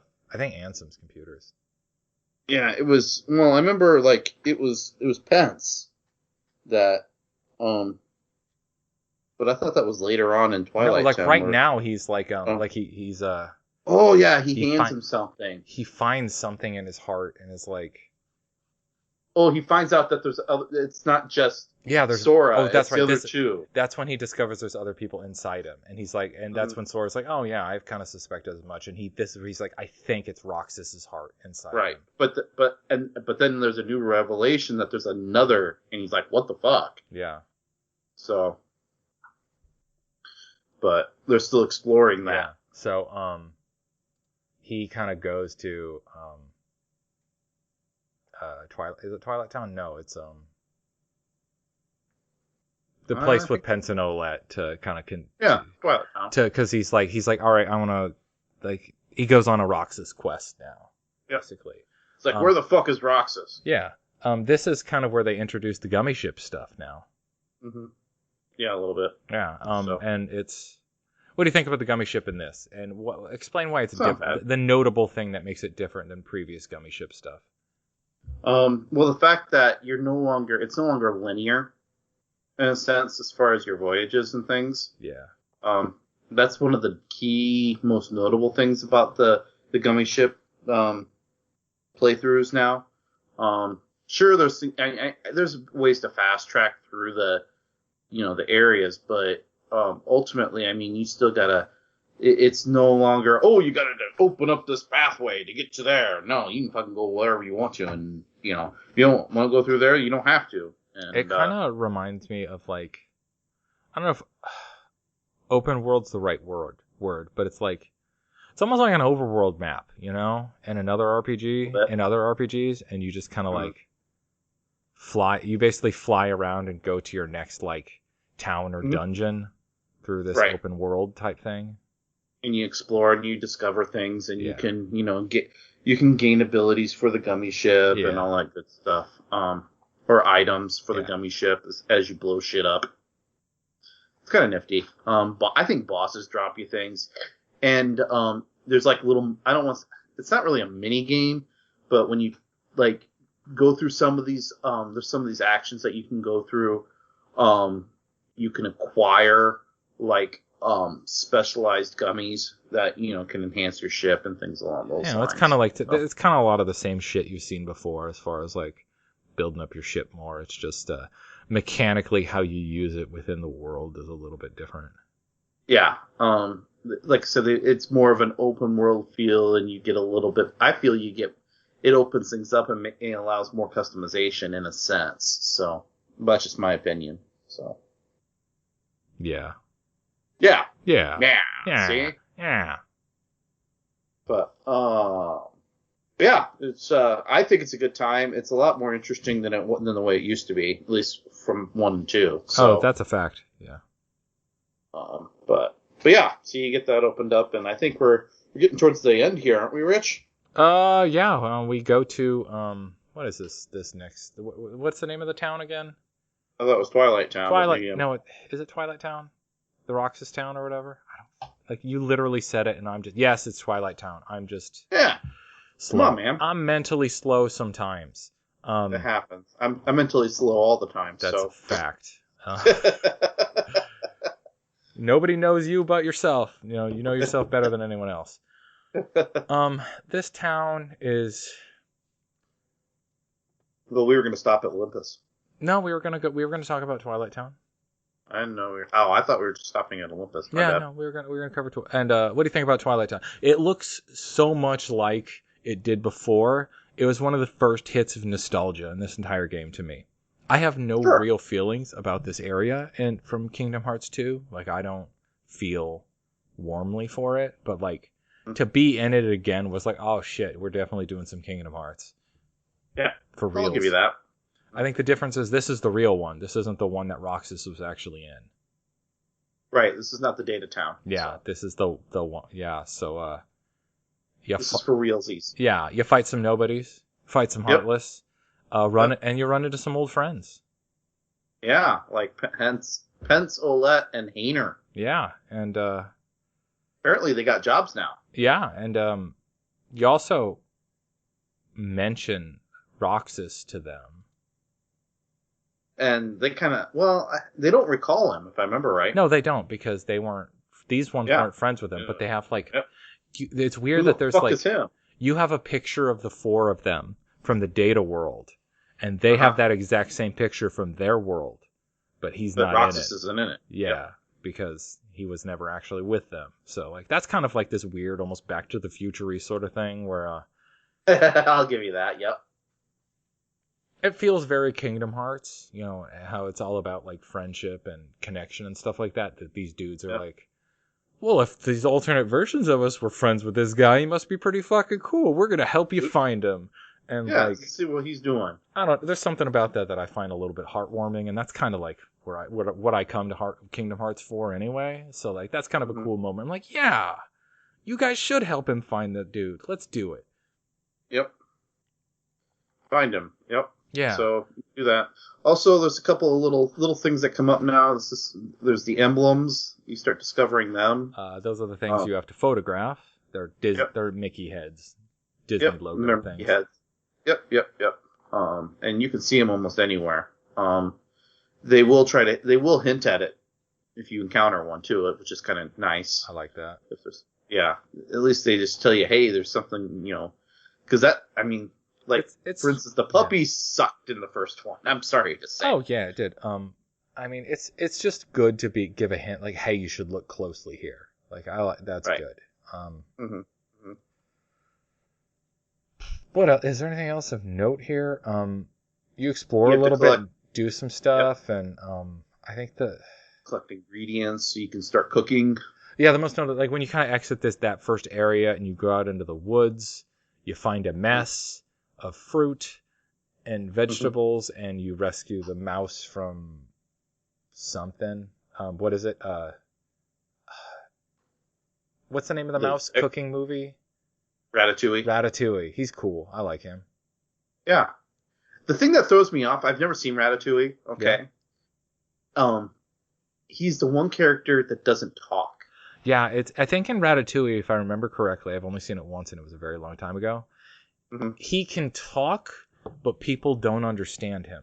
Like, people can't understand him because he's a mouse, but like other animals, like, he can talk to. So, like, sure, Sora and all those guys can't understand him, but they kind of he kind of controls them. Like, he jumps on Sora's head and tugs on his hair, kind of like he does the cook in Ratatouille. Right. Like, controls Sora to, like, cook and stuff, and I'm like, that's kind of cool. Yeah, it's a neat aspect. I don't like the minigame that you already talked about that it leads to, like the food collecting, and you have to prepare the food and all that shit, because it's kind of like, it feels a little too, I don't know, like the inputs are, you have to be really precise in your movements and button presses, and like, it's like your analog stick movements and stuff like that. Like, the timing and the precision is unpleasant. It's not fun. No, it is not. Yeah. Anyway, hey, Jake. Is it good? Yeah. Hey, Rich. We don't need to start with that because we're trying to cut this in so it's not as natural. Yeah. Or so it's natural. Yeah. Oh, wait, we're supposed to be natural? We are. I don't know how to be natural. You don't want to make this natural? You want to do another one where it's just super obvious that we're recording later? Yeah, I don't know how to be natural, Rich. That's true. Sometimes it's fun, and sometimes it's fun to just be like, nah, it's been forever it's been like a week since we last recorded. Jacob, you know where we last left off when we were doing this very same episode before we had to unceremoniously stop because my child started screaming? We left off just before I went to bed. That's right. We also stopped. We were just, and again, everyone just listening already knows because they just heard it. We were talking about meeting the Ratatouille mouse in the forest and collecting his ingredients. Twilight Town, is it?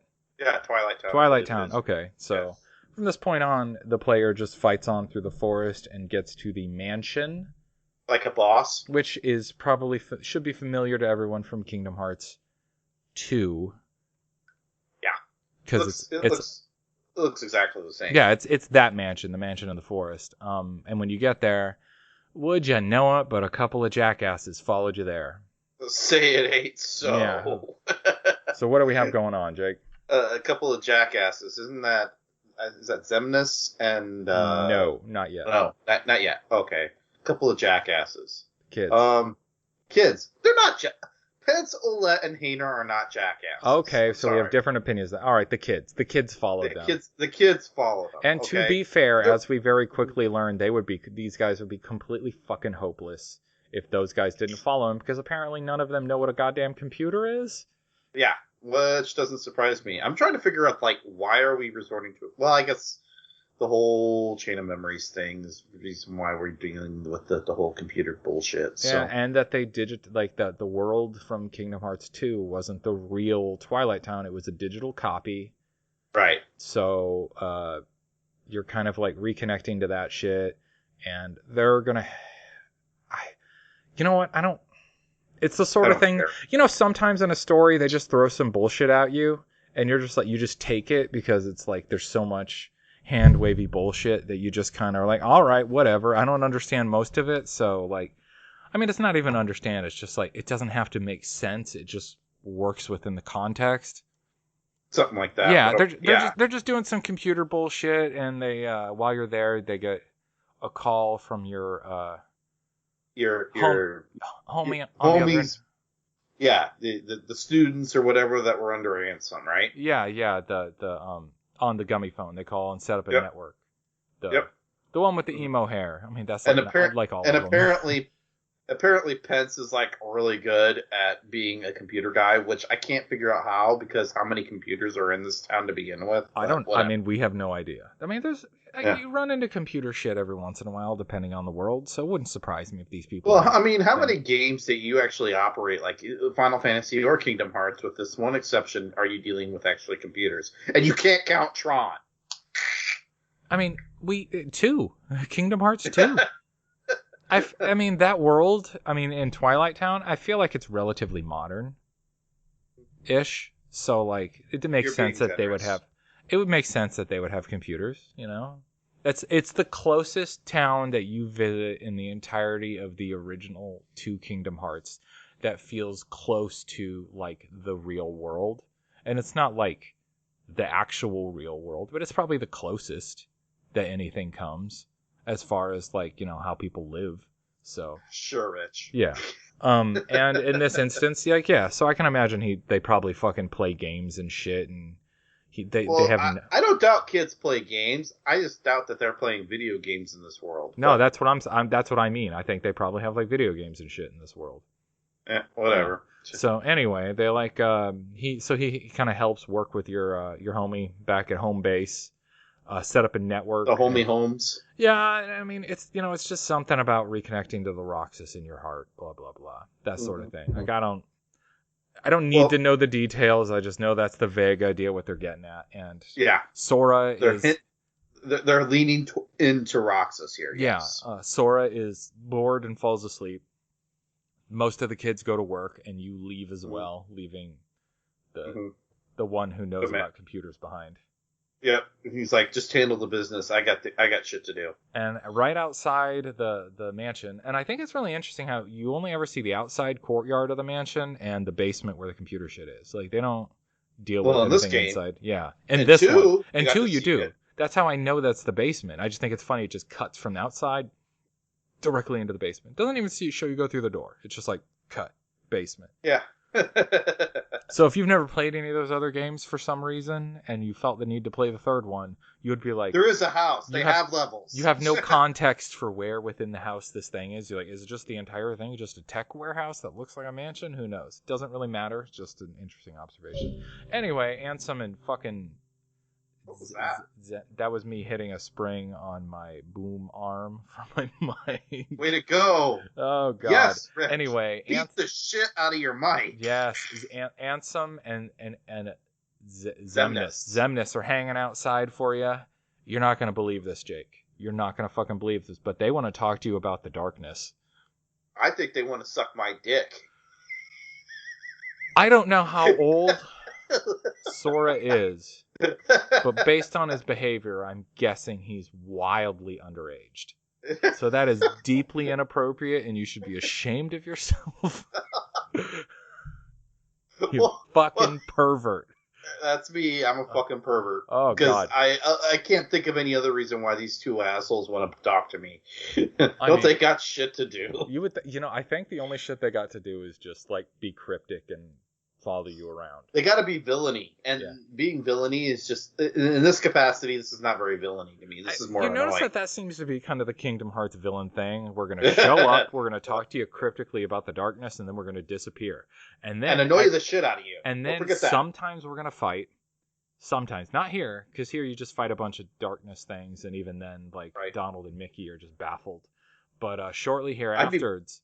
I'd be baffled too. Shortly after this scene, and as we're kind of exiting this area, which we'll kind of talk about more about that in a moment, but like these same idiots are then just hanging out on rooftops watching you as you do this next thing we'll talk about, and it's just like more cryptic bullshit between them, and I'm like you just this is all you got to do. A little tired is what it is.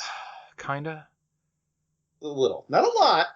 But it is getting a little tired. I mean, it's a tropey, but like that doesn't make it bad. It just like it's not offering me anything new. Like you showed up and talked about the darkness. Got it. All right. Something about a little more. Now you're gonna be a little more shit about Roxas, and they kind of at least something they talk about kind of hints out that they got like more than one. Like They got an need him angle. because he's like the vessel or the host or some bullshit. I don't remember the word they use, but that they also got more than one like fucking pan in the fire, so to speak.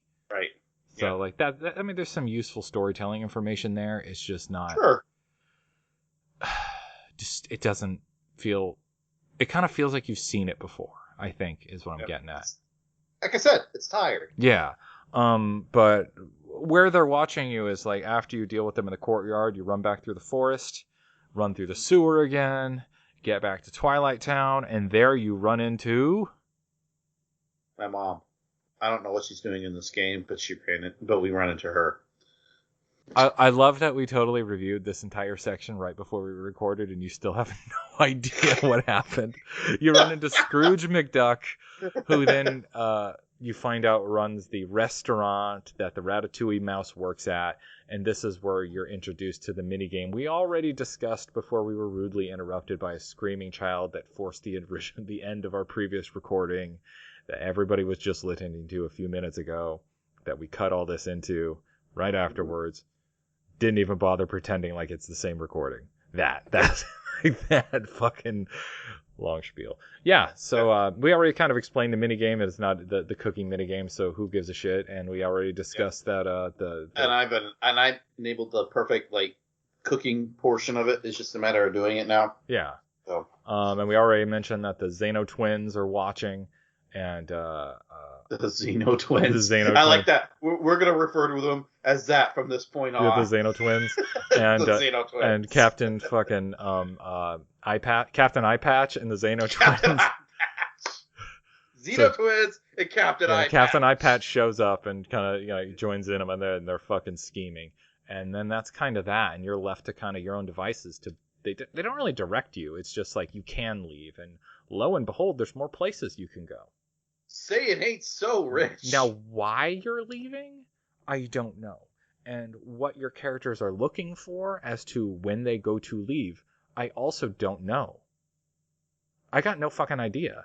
What I do know is that at least it cuts to a cinematic that it's like two little like kind of character touch points. Do you remember one of the little story bits that it cuts to at this point? I'm sure you got to remember at least one of them. I gotta remember shit. Man, you're asking a lot. The Leah, yeah, AKA, the Leah and Kyrie, yeah, bit, and then there's the Mickey and Riku bit. Yeah, the value of the Leah / Axel bit and not Riku, Kyrie scene is yep. Sea salt ice cream. Yeah, they have some sea salt ice cream, and I think they just kind of I don't know. I think they're practicing to be Keyblade masters, man. I think that's it. I think it's literally just touching like here's these guys, they're doing stuff and they're kind of being befriended. Mm-hmm. There's a part of me that kind of hopes they be bros. They become bros, Mm-hmm. Also, and it could just be me, maybe it's just my taste, but it's just you and your taste, but okay. I think that they kind of like how do I want to put this? Because I don't want to. I feel like this is gonna make people like kind of raise an eyebrow a little bit and kind of like, what are you trying to say, Rich? But yeah, like, all right, you're gonna be creepy now. No, I'm not creepy. I'm just gonna lean into it and try not to explain anything. Not even like just don't think too hard into my motivations or why I'm just thinking of it this way. But like, I feel like the way that they've designed Axel in this, and I'm going to call him Axel, he can call himself Leo however he wants. Even in game, they give up calling him that, so it's fine. I think he is designed to be way more attractive than he used to be. He's got like that like sexy Bushonen like boy vibe going on. It's like the sort of thing that they try to do with guys. There's like... It's alright, you got a Jones for Axel. That's sure. Cool. Oh yeah, I'd fucking... get rocked by that or rock it, whatever the way they want it. I'm fine. But like, I just think that there's a scene, especially towards the end, when he's just kind of sitting on the log and he's holding the ice cream and it just like he's got like, I'm sexy emotional boy eyes. He's playing like the James Dean thing where kind of like he leans back against a freaking wall or something. It's kind of like he kind of gives a little bit of that vibe where he's like, I'm a bad boy, but I got like emotions and like feelings. Okay, the whole show is about Hot Topic. Okay, let's just put it that way. Okay, sure, but I think that the way this is the first time that I've really gotten like that vibe from like Axel. Like they've portrayed him a little bit like that. I just think they're leaning into it more than before. It's like the developers like kind of saw potential and like, oh, this guy, he has. It's like they were googling like fucking like Kingdom Hearts popular characters and they bumbled across a fucking plethora of deviant art imagery of him, and I'm like, oh, they're like, oh right, he is a fine piece of ass, and we're gonna make sure people know this. And like that doesn't mean that I want like Kyrie or someone to jump his bones or even be into him, but I just like I think that's the vibe they're going for, like here. You think Kyrie's gonna drop Sora for Axel here? Not even a little bit. Okay, I was gonna say because. Like it's just that you can't do that. You know what Kyrie's all mine. You know, it's almost like I feel like there was this place that was like Riku's place. You know, like he was supposed to be the emo dark boy, but now they realize that they can be doing the exact same thing with Axel. I think that's it. Like he's just and he's bigger. Like he's taller, thinner. He's got more of the goth vibe going on. Hey, Rich. Yeah. You got it memorized. Oh, yeah. He misses his, Yeah, there's like this scene where he's just like sitting there and then the sunbeams are coming down and it's shining on his face and his eye, like he's just kind of got a wisp. He's looking off wistfully off to the side. I'm looking at a screenshot of it right now. I think he's just missing Roxas. That's it. He's missing his fucking boyfriend, and he's just like, man. It's not a boyfriend. I'm leaning into it. Like, he's just missing his bro, man. That's what it is. I do think it's interesting that also, and I actually just rewatched a quick clip of that on YouTube. While he's kind of like looking, like he turns his head to look back at Kyrie in the sunlight, Kyrie's face blurs into Nominee? Not Nominee, the black-haired one. Xion. Xion. And then he like starts crying and drops his fucking like his things. And then Kyrie's like, "Oh shit, you're crying. Oh shit." And he's like, "What are you crying about, man?" And he's like, "No, I'm good. Just something in my eyes." Again, it's leaning like I'm a big tough dude and I'm a badass, but I got real feelings. And then he stands up and he's like twice her fucking height. Yeah. Twice. It's almost 3 times. That's an exaggeration. But it's still just like he's a big dude. He's tall. Yeah, he's a tall dude. He's a tall dude. He's like taller than Riku. He is. He's like, he's right up there with Ansem. Oh, and this is when he some of those other fuckers. And this is when the game's like tosses away the Leah thing. And you're just like, fuck you. Like call me Axel. Which I appreciate because it's like also the developers recognize that this guy is popular enough and established enough in these games that trying to rename him at this point is foolish and give it up. And because we've already got it memorized that his name is. Yeah. And I was gonna say, I think doesn't he almost like break the fourth wall? I think here. I mean, I think that's what he's doing right here. He's like, "Hey, by the way, call me Axel." Leans over and he's like, "Got it memorized?" And I'm like, "Yeah, I do. That's why I can't call you Leah because like that's a fact." So yeah, that's all. Getting at that. And that's when afterwards it kind of cuts to a little cinematic of Riku and Mickey, really just explaining in the realm of darkness. I don't think they're in the realm. No, they're back at the castle. They're just basically this entire scene mostly exists to catch up players who didn't play the previous games about what the fuck's the deal with Xehanort, Xemnas, and Ansem. More backstory. Ansem. So it's like Ansem and like Xehanort. Ansem and Xemnas are the heartless and the nobody. Of Ansem. Or not Ansem. Of Xehanort. God damn it. Ansem, Xemnas, heartless nobody of Xehanort. But they're like, why doesn't he look anything like Xehanort? And that's when they put 2 and 2 together and realize, because Xehanort had possessed Terra, and Terra is the one who gets split. Okay. So they are the heartless and the nobody of... God, there's too many X names. Stop trying to explain it. Of the big, evil, old, bald guy possessing Terra. Yes. There we go. The big evil old guy. Yes. I think it's fucked up that this game, there's like 8 billion of these games, and the bad guy's always the same guy. It's just different versions of the same guy. Yeah. Over and over and over. It's almost like that's like a really like wild ass convoluted twist that I appreciate, but it's also like retroactively kind of confusing is all get out. Like I understand it in my head totally fine. It's just the names are a pain in the ass to get straight because we're old. Well, I just trying to. I'm joking about why that. Is this? I was just trying to figure out, like, okay, trying to understand like a flow as far as the story is concerned between all of these individuals is just dumbfounding and difficult to explain. I don't care how you look at it.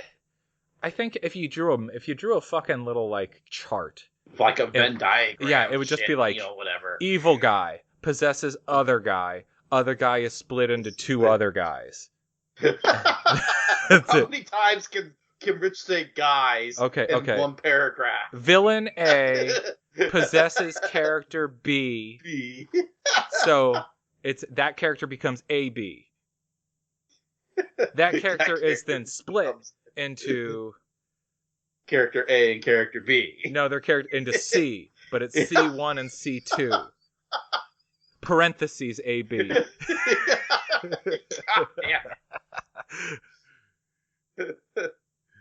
It's ridiculous. I mean, it's stupid ridiculous. I think it's almost like one of those situations where like they were writing the game, you're like, yo, wouldn't it be fucked up if we did this? And they were like, yeah, it would.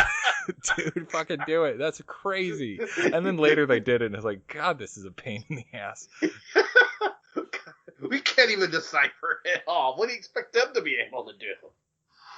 Like, it's like, again, I'm an X-Men reader, so like any amount of convoluted nonsense is totally understandable if you're fucking deep in the lore enough. So like the hardest hardcore Kingdom Hearts fans are like, yeah, this is fucking like this is makes total sense. It's totally logical. And I'm like, well, part of the fun of it is that it's not logical at all. It's nonsense, but it's cool. You can explain it in a nonsense way in its own internal logic, sure, but it's still complete bullshit. I can't even, like, I can't decipher it all. I just can't.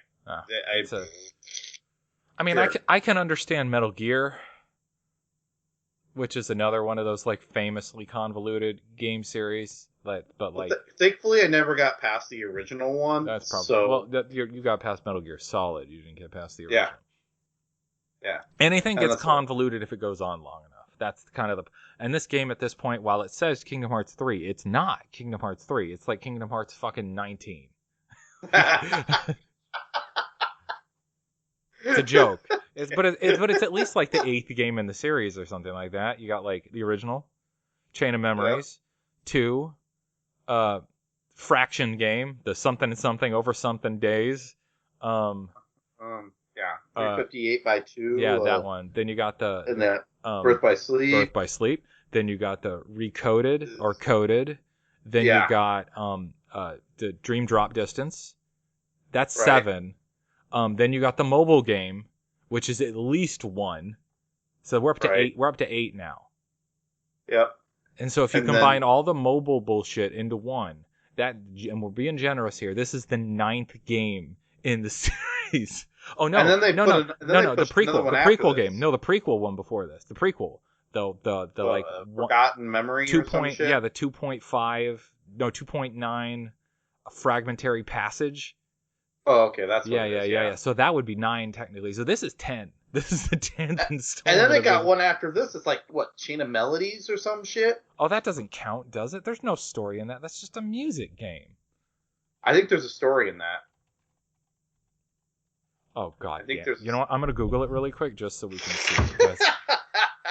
Please, let me Google that for you. please don't tell me. Is Kingdom Hearts Melody canon? Oh. It does not. It doesn't quite have enough new story content to make it feel like a new game. Oh, but that doesn't answer. That says new story, so that means there's story content. Here's another one. Is there any story in Kingdom Hearts Melody of Memory? What the fuck? Melody of Memory retells the story of the Dark Seeker saga? Starting with the first Kingdom Hearts and moving in order through Kingdom Hearts 3. This is done through Kairi, who reflects upon the events of the series, narrating the player. Wow. So this is called the Dark Seeker Saga? What the fuck is this What? You didn't know that? No. Yeah, they're actually, so, okay. From 1 to 3, everything that takes place between 1 and 3 is the Dark Seeker Saga. Okay? They're shifting gears after this. Oh my god. Okay, all right. That's been out for quite some time. Well, I don't I'm just again the hardcores who no way they're listening this deep in. They're like, who are these idiots, right? It's also informally known as the Xehanort Saga. Oh, does that mean we're finally done with Xehanort after this game? Like this game puts the fucking the pin on that? Maybe. I can only hope. Okay, so the previous this is preceded by the X the Key series, the X that's pronounced Key series, the Chi or whatever you want to call it, and it is followed by the Lost Master arc. What the fuck is the Lost Master arc? So that is going to be beginning with. How do they know that Kingdom Hearts 4 is the Lost Master arc? How the fuck do you know that? How did that? Well, apparently it's been it's already been in development. I think didn't they release a trailer or some shit? Yeah, but they didn't say the Lost Master arc. Kingdom Hearts 4. Well, did they? Not. I mean, not in that So it's kind of think of it as Marvel phases. Okay? I mean, did fucking Tetsuya Nomura in the middle of a fucking interview says, yeah, we're calling the next story arc the Lost Master arc? It must be something like that. Well, I mean, but they're built in phases, okay? You know, you have phase 1 and phase 2 and phase 3. No, I just want to know how that name, who divulged that the next quote-unquote phase is being referred to as the Lost Master arc. That's what I want to know. I'm just where did that name I don't remember who that was. I just know that that's what it's... Who is the first person to say this is the name? I've got nothing for you on that one. I don't know who said it. I just know that's what it's I'm called. assuming, it had to be a Nomura interview. Who gives a shit? Doesn't matter, but... All right, yep, I just clicked on a link, and it takes me to... Jake's mom? Dude, man, there was a time in my life where that would have been amazing. I think she's too old for me now. Anyway, this last scene here is Riku and Mickey kind of trying to do the Reader's Digest version of that for the player. Good luck. It's fine. And then it drops the player in the gummy ship out into space, or you can choose to go to other levels. Sure. Why? I don't know. I have no fucking idea why. You just can. Yep, you can go to different worlds. I feel like the other Kingdom Hearts gave you more driving motivation to do things. I wouldn't feel like it was less established direction and more like you had a goal that explained why you were doing what you were doing. And in this, it's yeah, we're trying to recover Riku, but there's no connection as to the actions that we're doing, how that relates to not Riku, sorry, Roxas. I was going to say, what the hell? How this going to these how coming here and going to these other worlds relates to recovering Roxas. Yeah, they don't really divulge that. Because I feel like in Kingdom Hearts 1, you're just exploring, trying to find your friends. In Kingdom Hearts 2, I know there was still chasing Riku. Yeah, you're trying to find Riku. You're doing something. There is actually you have no idea, but and here it's just we're just gonna fucking blindly at least it made sense before you were blindly bumbling. But this time it's well, you know what you want to do, so I feel like you would have more of a plan as to where to go to try to research relevant information. Instead you're trying to attain that ability, the power of waking. Oh, so we're just gonna go to random worlds to get that? Okay, I guess that's maybe that's it. Okay, if I recall, that's the original thing that we're supposed to do. No, all right, that's fine. If that's I'll take that. That is more direction than I had before. Yeah. So we're gonna play more of this game next. Jake, give me your thoughts while I'm googling this, because you would think it sounds like you're totally confused. Those are my thoughts. I'm not confused. I'm just why? Why? That's The ever elusive answer to the question of why. Yeah, kinda. And this is something that even like why I bounced on. Wait, every other Kingdom Hearts You game. said it yourself. Why? Like I was never able to finish this game before. I bounced off before, like right after like around this point. I think I bounced off the game last time I played. Like I just didn't give a shit. And I think at this point I still don't give a shit. But none of the other Kingdom Hearts gave me that. Like they even now I think about them, like the characters, the lore, the world, the plot pulled me in and gave me reason to keep going. And like I don't feel any sense of impending dread. I don't feel a sense of urgency. I don't feel a sense of why I should care. Well, you should, goddammit. This feels like all right, how do I want to put this? It's like it feels like filler. Sometimes in a show or a manga or a comic book, you can tell when the writers don't know what the fuck they're doing, or they're just passing time until something they want to happen actually happens, and they just like there's a thing they want to happen and they don't know how to make it happen, so there's just a lot of like fucking bullshit just fluffing it up until you get to where you want to get to. Right. If that makes any sense. So it's like it's like they couldn't think of a good way, an exciting way to start this game. Like there's no inciting incident. Kingdom Hearts 1 starts with the incident of like the fucking island getting attacked and like corrupted. Kingdom Hearts 2, how does that open up? I don't even remember. Neither do I. But I feel like there's something that is like a driving like force. I mean, fucking dream drop distance. Like you're starting to test. You're doing a test and you're thrown in because you're doing it. It's like you're trying to prove yourself as Keyblade Master. Testing. At least it feels like a reason. It feels like there's like drive. I feel a little bit of and it rapidly kind of like escalates. Even like Birth by Sleep.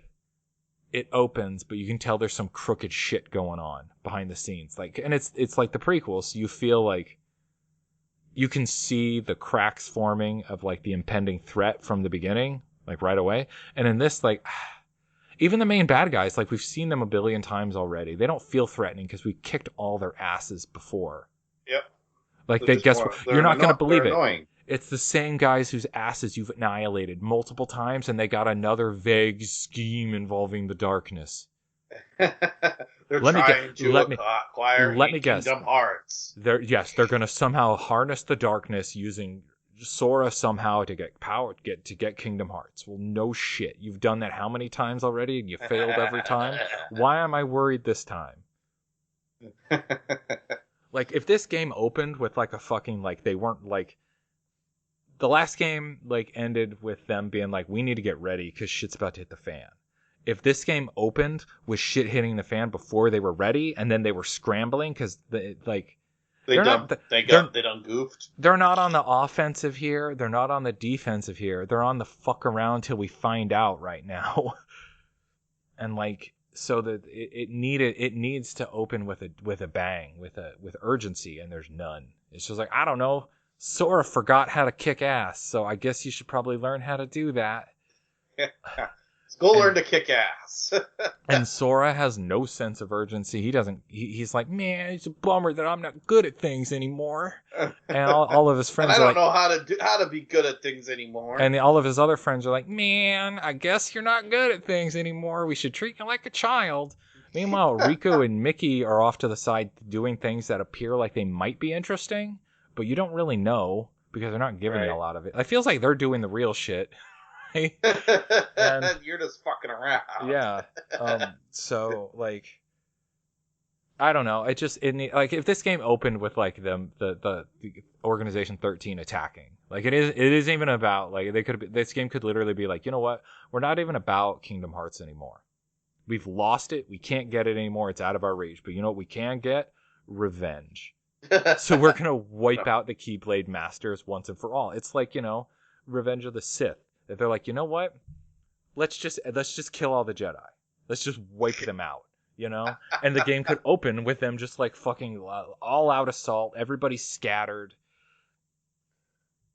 Fucking Jensen's tower has been destroyed. Yeah, fucking the fucking wizard dies holding them back, you know, like Mickey is taken captive. You don't know where Riku is. Hold the door. Leah and fucking Kyrie are like got away, but they're on their own and they're not trained to be Keyblade Masters, so they're on they're like way outgunned and just like trying to survive. Meanwhile, Mickey and Donald and Goofy, who are like the most experienced at kicking ass, have lost their fucking powers, and they're like, shit, we gotta rescue our friends, but we don't have the power, but we're gonna do it anyway because that's who we are.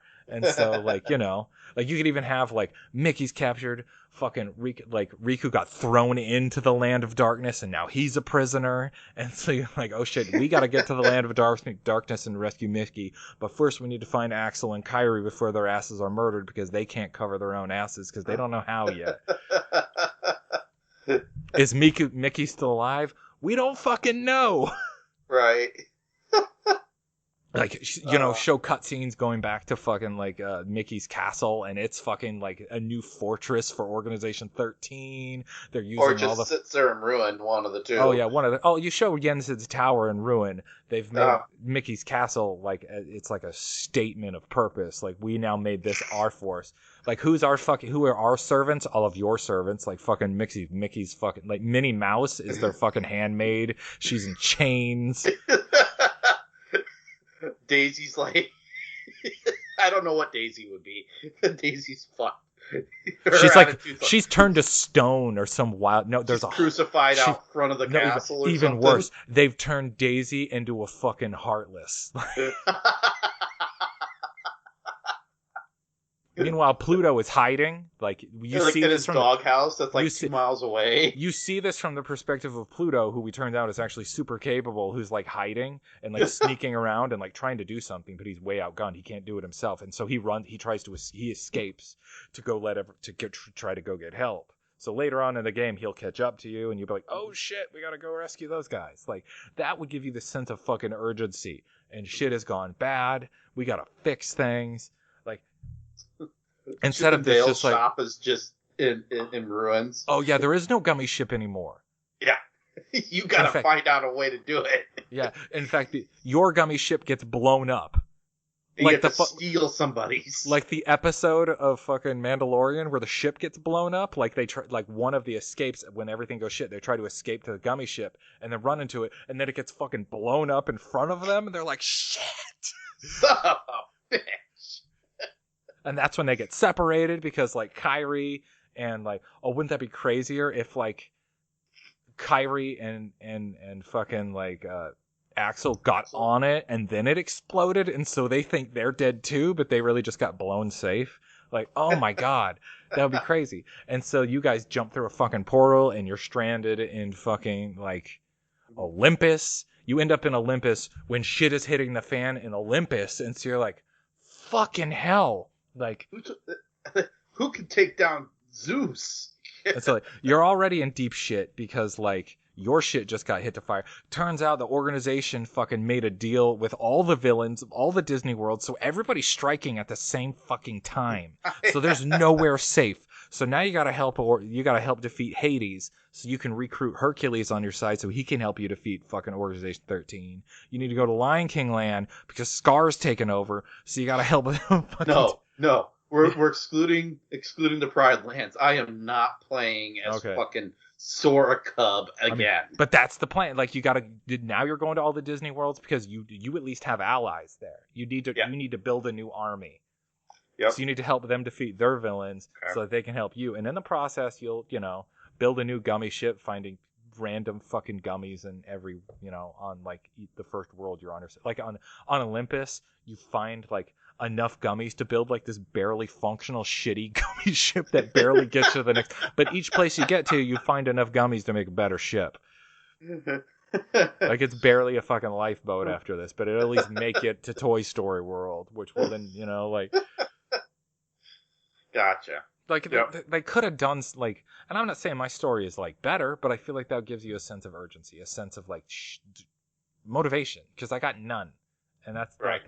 I think that's what just has me... It's really got my gall. It's a good game. It plays good. It looks a little weird, but I don't know, man. I complained a lot about something that ultimately I'm enjoying playing. I'm just a little bit bored by the plot, and I should That's be. kind of our MO.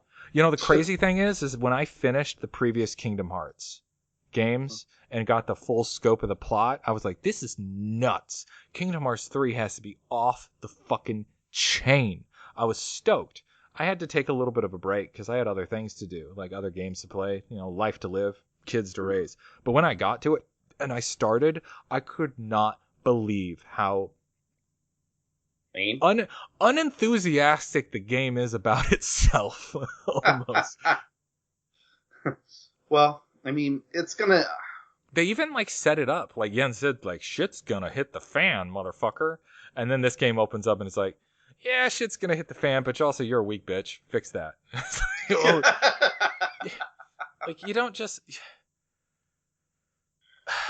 I don't have the like. I just like. I'm just ready for things to get going, and then we start seeing the bad guys, and we start seeing them, and it's like they're not even really like. It seems like by the end, the last time you see these guys, they are ready. Like they are ready to go. Mm-hmm. All they need to do is just say, "Launch all fighters." Like they're. Like they have their fucking crew. Like you see them all set up in like that throne room where all the giant, super tall, heartless or nobody thrones, and like, it's just like seems like things are dire and they have no time. And then this starts and it's like, you can take all the time you need to get ready. You know, it's coming, but Meh. So a lot of complaining. Sorry. Anyway, It's good. It's good. I complained a lot. It's good. Yes, you did. It's good, and yeah, but like I said, that's kind of how we work anyways, so. I feel like you're the complainer. Yeah, you know. It's not going to get any better for a while, Rich. I'm going to tell you that right now. Sorry. God damn it. Well, so, what I do know, I feel like what I know about this game is that, like, based on what little feedback I've seen from early responses, from hearing from you, from other players, is that the ending is nuts, and the expansion is crazy. Yes. So what I'm really playing to get to the expansion. I feel like that's when this like pays off. The ending and the expansion really are where the meat and potatoes are of the game. Okay, so like, I think that's a shame and it's a missed opportunity. I've always felt like these games, especially after the first one, really, because the first one felt justified, but after the first one, they had a hard time making the Disney crossover, like the going into Disney Worlds thing, make any sense. Right. Like make any, and so it's almost like if you can't make going to Disney Worlds make sense logically, then just don't do it. Have the characters show up. Have these the Square characters hanging out with Disney characters, but don't make it about jumping from world to world, you know? Like, if you can't make it make sense, then don't, I guess. Gotcha. Not even make sense, just make it interesting, make it relevant. Right. Make it feel like you're building towards something. But yeah, so there's a lot of game to be played yet. There is, and I can't wait till we finish this so we can kind of talk about the trailers. You know what, Jake? I almost want to do a bird dropping sometime soon where it's just us looking at all the new Square trailers. Look at the Final Fantasy VII Rebirth, Final Fantasy VII Crisis Core remake, and looking at the Kingdom Hearts 4 trailers and just giving our thoughts on those like big things.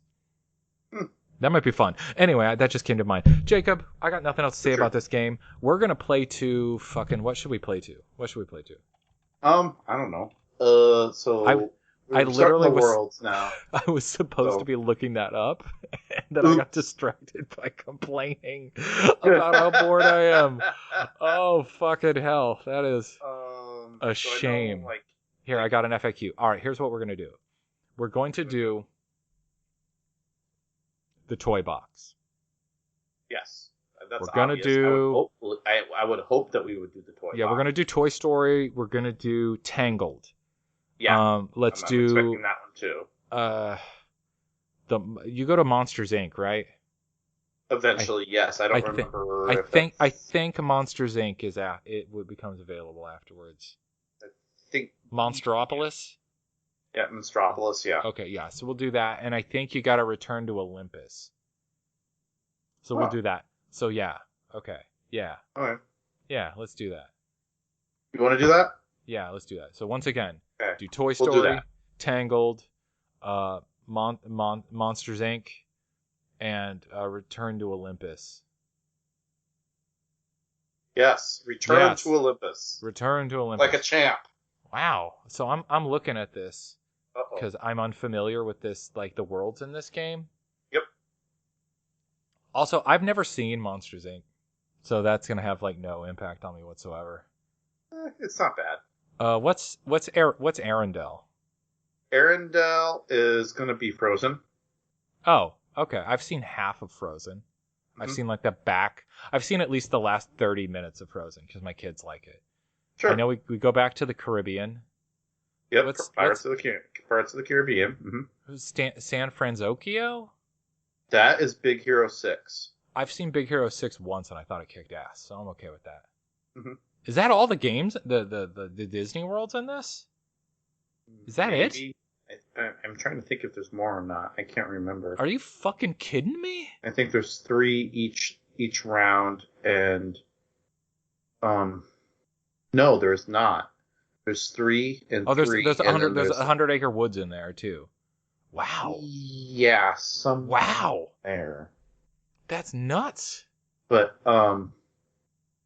you don't hit any of the classics.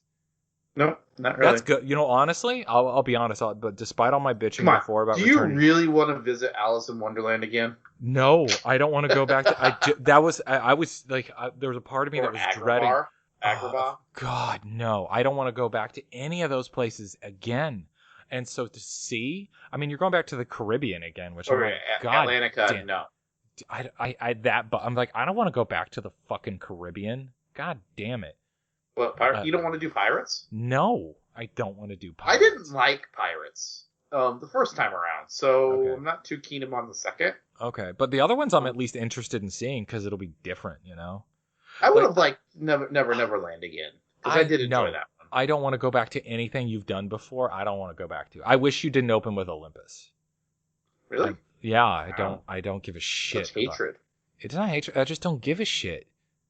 If you're gonna make us do like Disney worlds, like start giving us new. You know what? There's only one Disney World I'm okay with going back to all the time. I will go back to every single one of these games, and it's only one, and that's the 100 Acre Wood because Winnie the Pooh kicks ass. Winnie the Pooh, huh? Like Tigger is one of the most irritating characters in the entire world, but I can put up with him more than most of this other shit. So I can at least at least I know there's an adult there. At least I know fucking Rabbit's there and Rue's there. Like there's some fucking like there's some people. Like there's some people I can look at and be like, I'm not alone in this shit show. I have I have a soft spot for the horse in Tangled and Sven in Frozen. So those two I actually enjoy. So sweet. But I mean, don't get me wrong, I like Pooh. Pooh kicks ass. But I mean, I've always liked, my favorite character has always been Gopher as far as 100 Acre Wood. Gopher rules. Owl sucks. I think Owl. Yeah. No, the thing about Owl is that he's a complete fucking moron, but he thinks he's a genius. He thinks he's wise behind his ears, and he's dumb as fucking Donald and Goofy. If Donald and Goofy had an ego and thought they were smart, they would be Owl. So. I don't even know if he thinks he's smart. He just digresses into he digresses to a point to oblivion. But he sounds like a fucking idiot. Like he tries to sound like he's smart, and it's just like, shut the fuck up. Did you read that? Did you get all of your fucking education on Facebook? Like, shut the fuck up. Like, what about Rabbit? Rabbit rules. I love Rabbit. I know people are like, because he's a fucking fuddy-duddy and he's trying to ruin everyone's fun, but I feel for him so much because he's surrounded by a bunch of badness. He's the only one who's got his shit together. He's got his house in order. He's got his food together, and people just wreck his shit all the time. I get it. I feel if I was a Disney character, I feel like I'd probably be Rabbit. He's like the parrot of the 100-Acre Wood. The parrot? Parent. Oh, the parent. Yeah, he is kind of. He is the one who's like I've always had a soft spot for Rabbit because I always felt bad for him because like Pooh's fucking his shit up, Piglet's fucking his shit up, Tigger fucks his shit up. Fucks his shit up all the like. Honestly, Roo isn't fucking like Roo and Kanga aren't fucking anything up. They're all right. Yeah, because Kanga keeps Roo in line. Exactly. There's the blue bird thing that's name totally escaped me. Blue bird. There's a blue bird in Winnie the Pooh. Winnie the Pooh. You know, I'll Google it. I know they added a character not too long ago. You're gonna be pissed because they added that fucking new character. Kessie. It's Kessie. Kessie. It's the yeah, because in the New Adventures of Winnie the Pooh, Rabbit basically adopts her. I think I know what you're talking about now. Yeah. But they added a character, and I fucking hate him. Oh, and in the new ones? Yeah. Well, just like. Oh, you know what? I oversaw something that my kids watched, and it had a new character. They also did that in Muppet Babies. There's a newer Muppet Babies, and there's another like Muppet in there. And I'm like, who the fuck is that? Right. And I can't stand him. I think it's like his name's like Snookums or some shit. He's awful. Snookums the raccoon? Maybe a new character in Winnie the Pooh is what you gotta look for. No, that Snookums the raccoon is something else. All right, I'm gonna Google it. Here we go. New Winnie the Pooh characters. Let's see. We got Winnie. I think he's like Robin. He's like a Heffalump or. The Huffalump. The Huffalump. Yeah. All right. Is that who it is? The Huffalump. Yeah. Okay. Half the Huffalump. Yeah, which is horse shit. Oh no, that was one of the honey thieves, and there's a Huffalump movie that introduces a new Huffalump, I think. But there's other Huffalumps in the other one. They're like weird elephant things. Well, I understand that, but I thought there was. They added one within like the last like junior Huffalump, maybe. Maybe I mean he. I no, thought because that's New Winnie the New Adventure. I don't fucking know. I don't know. And you know what? I'm gonna be honest with you. I don't fucking care. If it's the New Adventures of Winnie the Pooh from like the early '90s is like that's where I'm at. Anything else outside of that, I'm like I don't give a shit. Lumpy. I think Lumpy is the fucking Lumpy. character. It's like this like pink elephant thing. Yeah. I don't like him. He shouldn't be in there. Maybe. I think it's Lumpy. Nice. Jacob. Richard. If people want to contact us and tell us that we need to quit these long fucking digressions, how can they contact us so that we can respond and tell them to fuck off?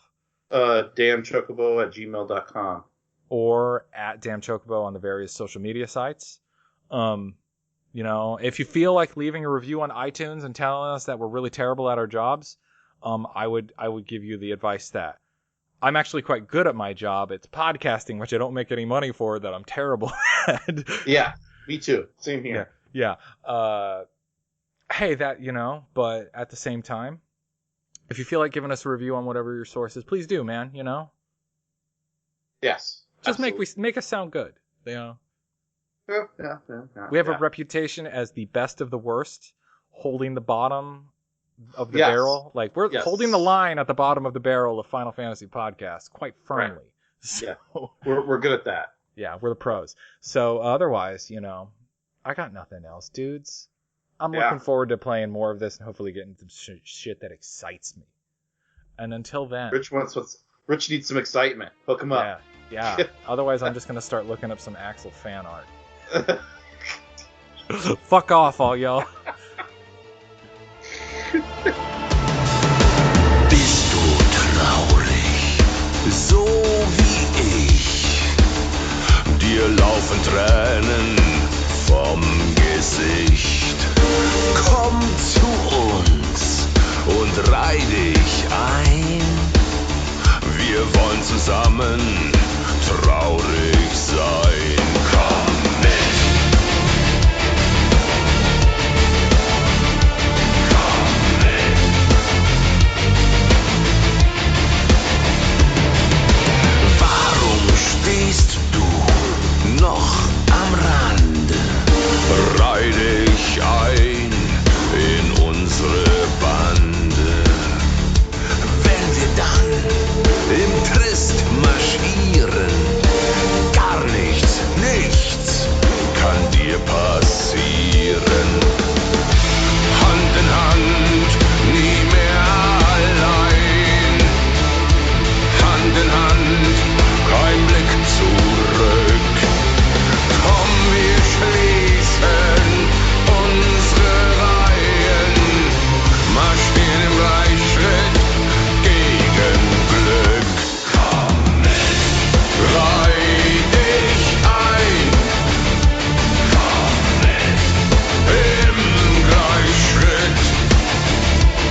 fuck off?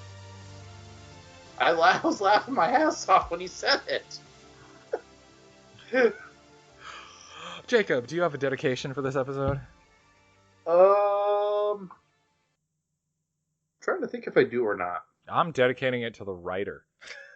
The writer? Because he sucks that much balls? Because, goddamn, you guys really shit the bed on this game so far. Plot-wise. What the fuck, Plot-wise? Guys who did the combat design, environment design, encounter design, that sort of stuff, all fine. No complaints. Voice acting, all the voice acting is excellent. The animations are great.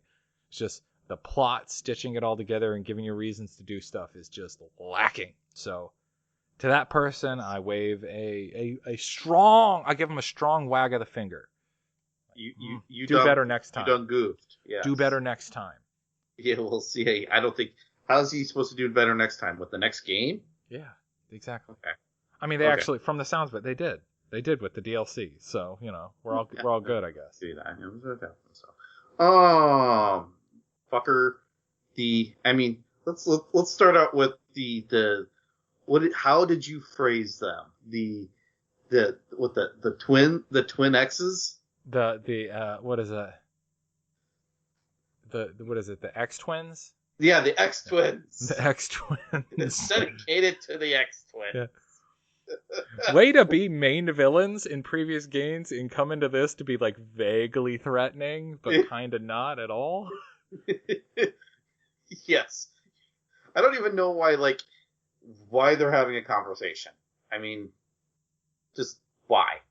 There's just, I mean, yes, there's an angle. Yes, they're trying to be cryptic, but why even bother? I mean, even most villains at this early of a stage, granted, no, we don't know their agenda at this point, but they don't even hint towards their agenda. It feels like, imagine if you went to school the day after, not even the day, you spent the last couple years beating the shit out of, imagine your first year of high school, you beat up the biggest bully in the school. And then your second year at the school, you beat up a new bully's ass, the worst bully. And then the third year, you come back, and both of those dudes are bros hanging out, and they're just like, ooh, look who's back. And you're like, fucking do something. And they're just sitting, and they're just hanging out. They're just sitting there. They're not even actively threatening. They're just like, oh, big man's back at school, I see. Oh, one of these days we're going to fuck you up, maybe, possibly. I don't know. And you're just like, fucking make a move then. And they're like, they don't. And you're just like, all right. You want to go? You want a piece of this? I guess, you had forever, you had so long, you're literally just hanging out, acting like you're the bully, but you have nothing to bully me with.